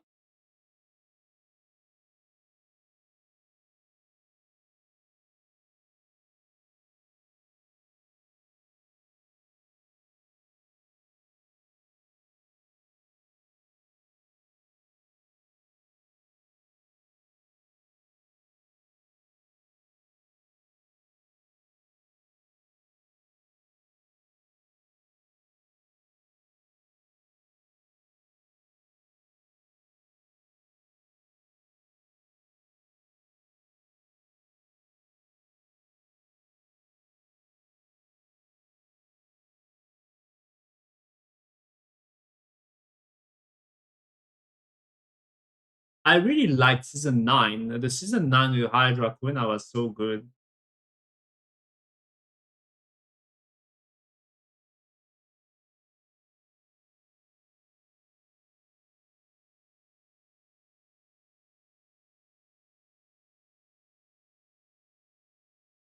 Hello, G9. We're gonna stop now. I will play some other game off stream. It's too hot.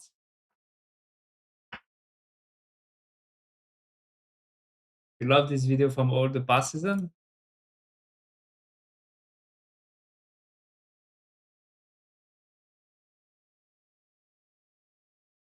There is actually a new song. Wait, let me find it.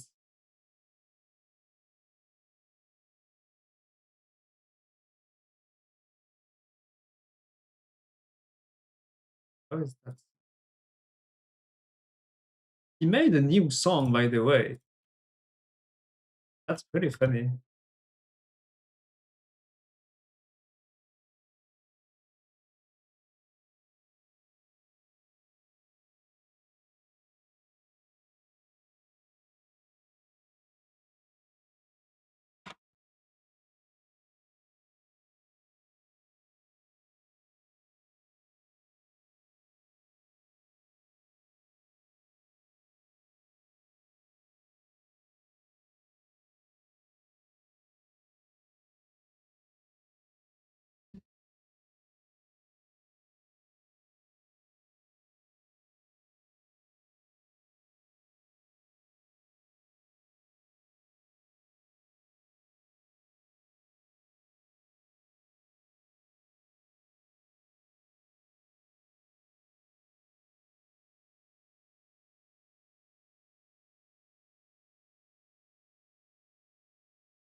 Will you pick?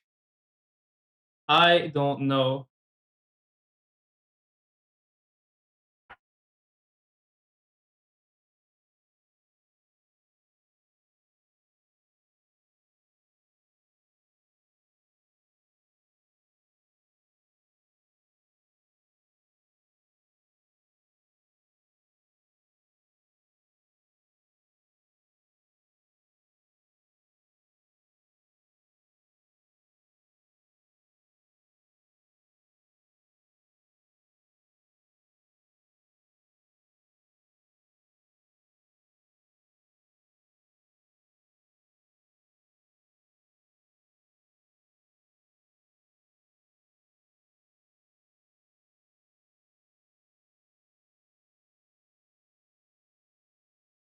I mean, the song is really fun.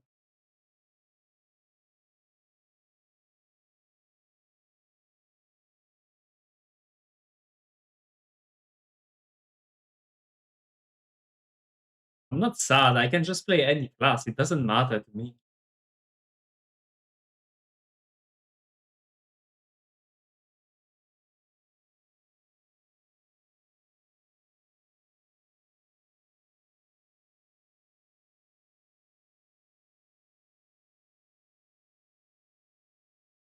How you make us crazy? I don't have those crazy things.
Well, it's mostly trading, then you can get everything you want when you trade well.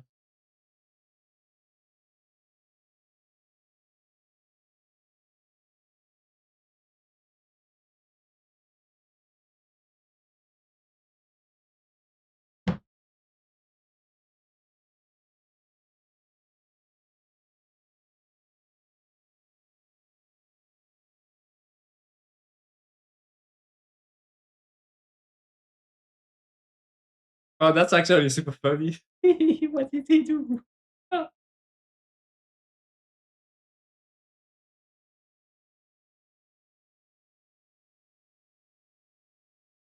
was a pretty nice video. I like it.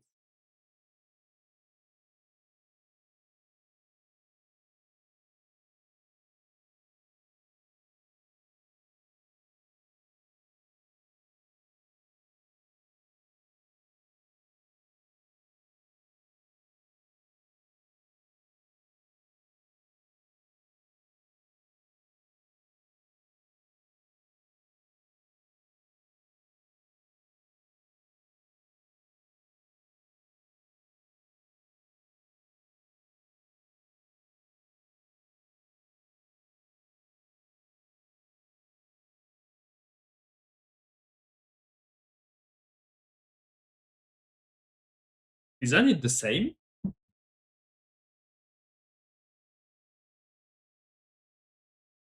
Who is we?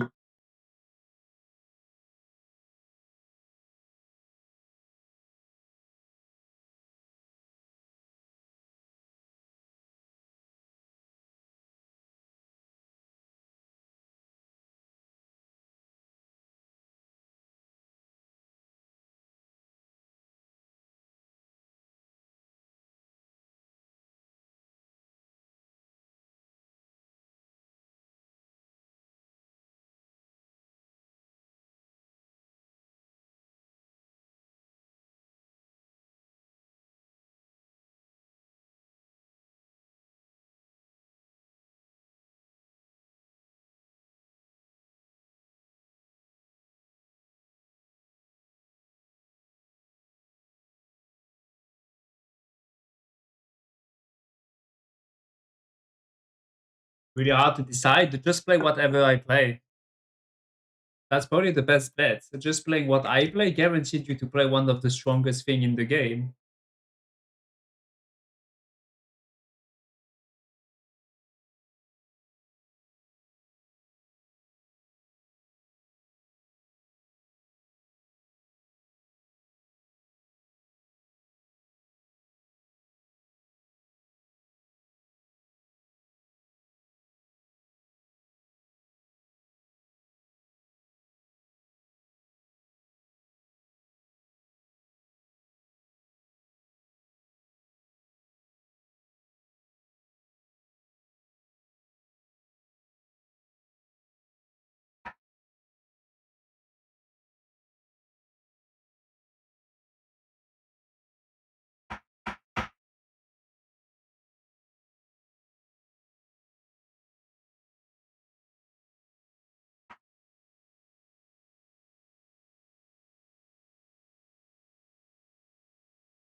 Aiyah.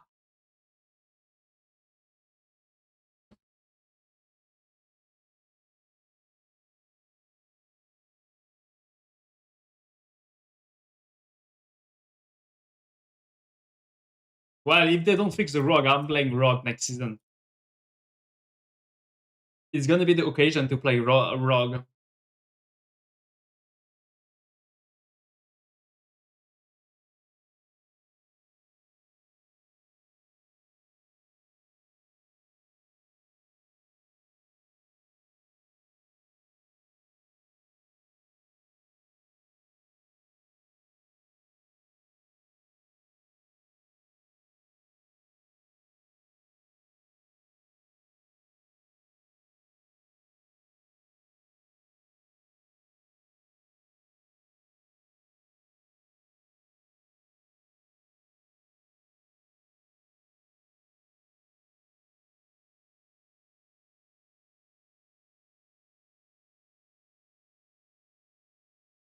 This description is made by AI.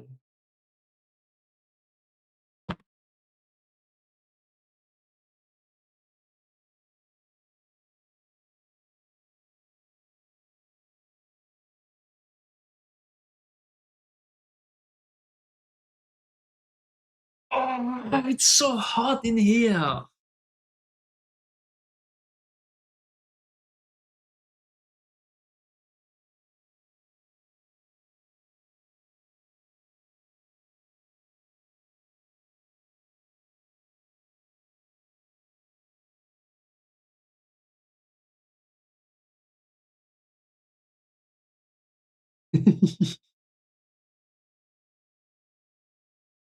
uh...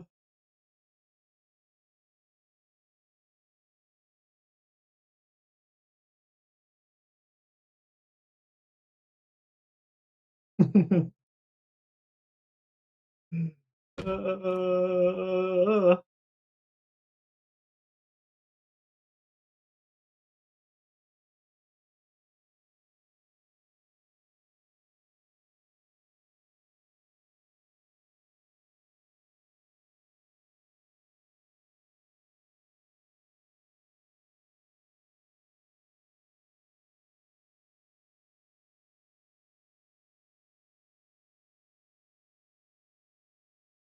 Oh, that's me.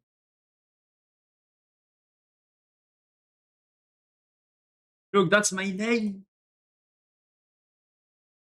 I don't think Blizzard liked that article though. But I think that was a funny article.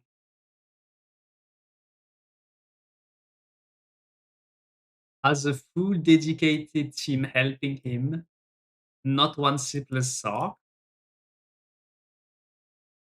What? Is she implying that we are several me playing on the same account? Because I was playing on stream the whole time. People are genius.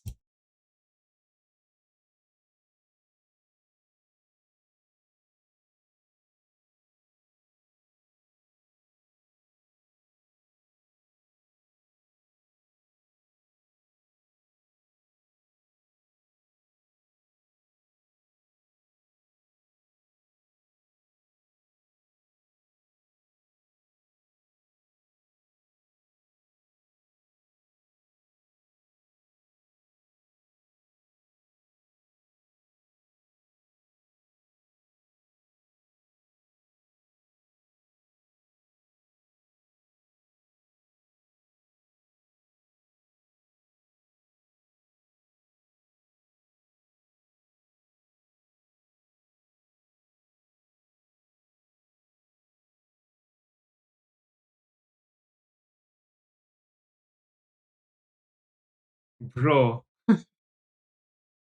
Anyway, I think this is AI. Those descriptions are very AI to me, but I might be wrong.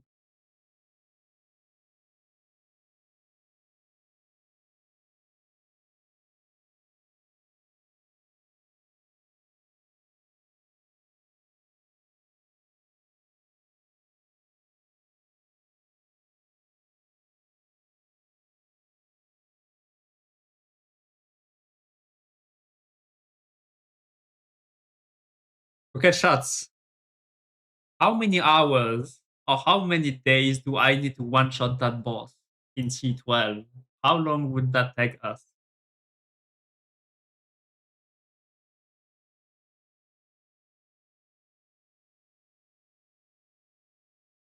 I don't know if I one-shot the boss before I go to sleep. A few days? You are very generous. You know that it takes like 2 hours to reach level 670 now? It takes only 1 hour and a half.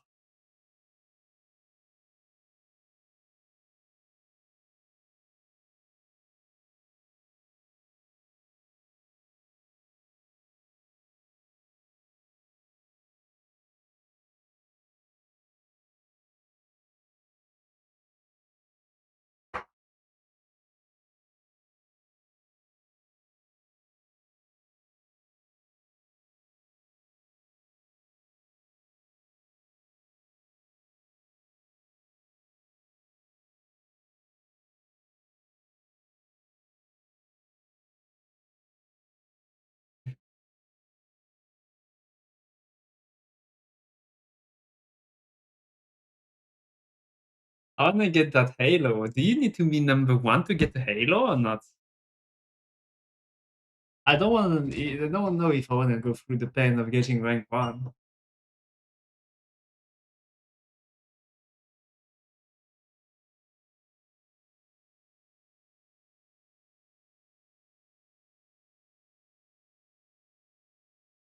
What?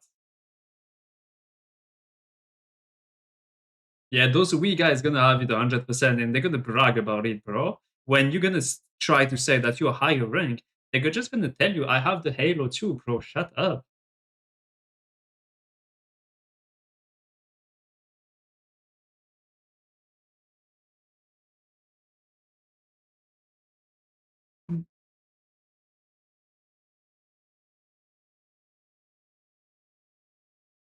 I'm sniffing some menthol.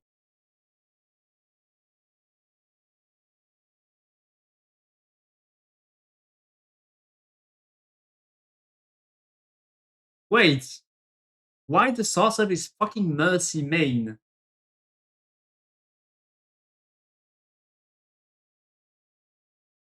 Why? Why we are Mercy as a sorcerer? That makes no sense to be Mercy as a sorcerer. Mercy is something that heals. It's just shocking me? I think I'm gonna play Grog. Neon, I think it's time, Neon. It's time to play Grog, bro. I wanna be Genji.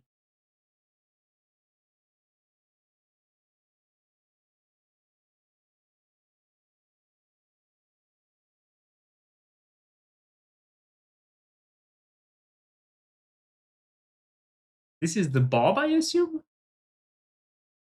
This is the Bob? What the fuck is this? This is Necro? Who is this? This is the Druids. This is Spirit Bone?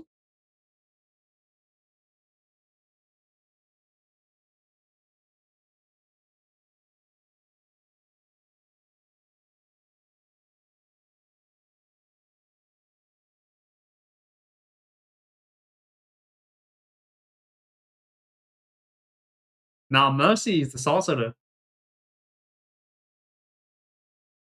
Bro, I'm gonna one-shot his ass. Let's make a challenge. I don't think I one-shot him under 20 hours. I mean, if I play Bob, I one-shot him under 20 hours for sure, but I'm probably gonna start Sorcery. It's gonna take me a little bit more time. But if I play Bob, I one-shot that game less than 15 hours. That's how much the game is not balanced, by the way.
Well, I don't know. The boss seems to be the strongest class next season by a large margin.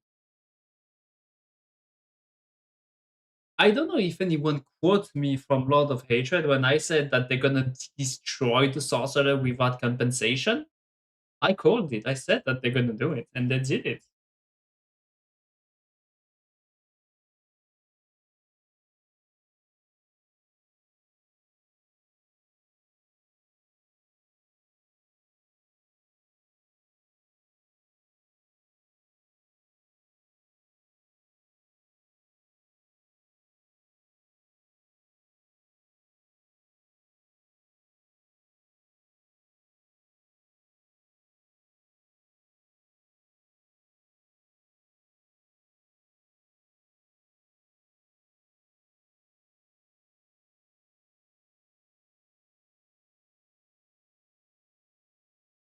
Cooking any other stock bill? I would say with Infinity.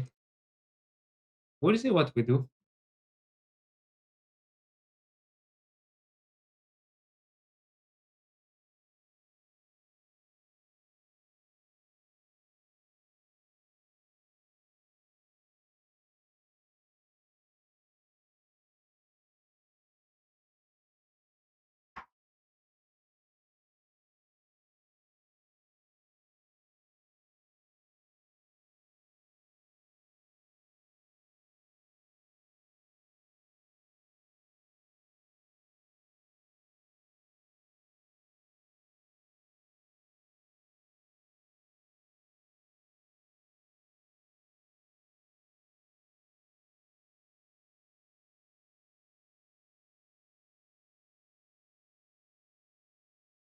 Two extra ring. I would rather prefer an amulet.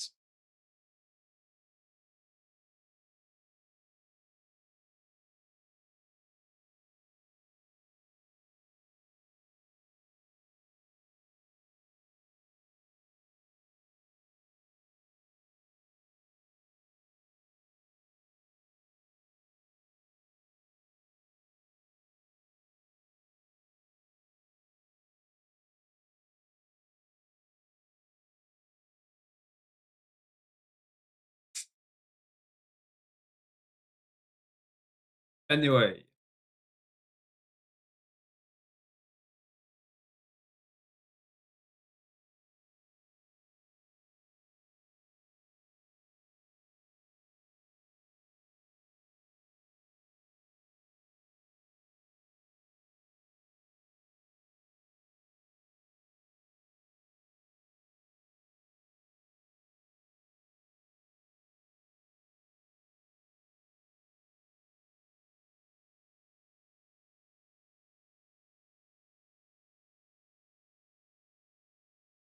alright, let's stop here for today.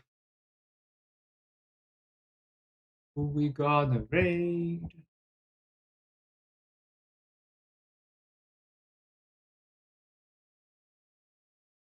I think Rob is gonna stop soon.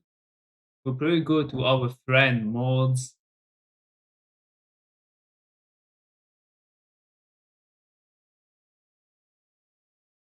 Alright, people, thanks for watching. I will see you at season launch probably. Don't think I will have time to stream before that.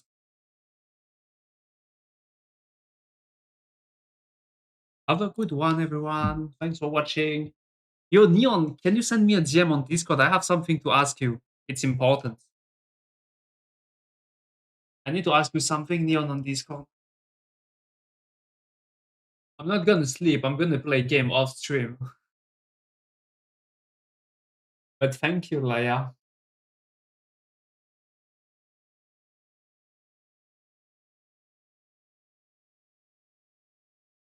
Come on Discord, Neon. I need to talk to you. It's serious.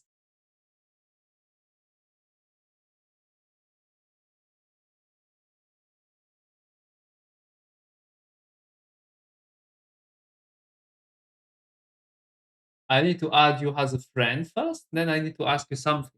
Anyway, we go to mods. Very wholesome and nice streamer. Peace, everyone. Don't forget to love each other and not be a fucking haters.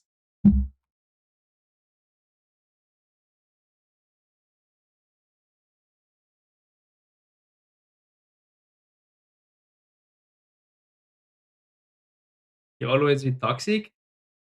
Who is we? Anyway, Armin, don't be too angry. You're gonna have a heart attack if you get too angry.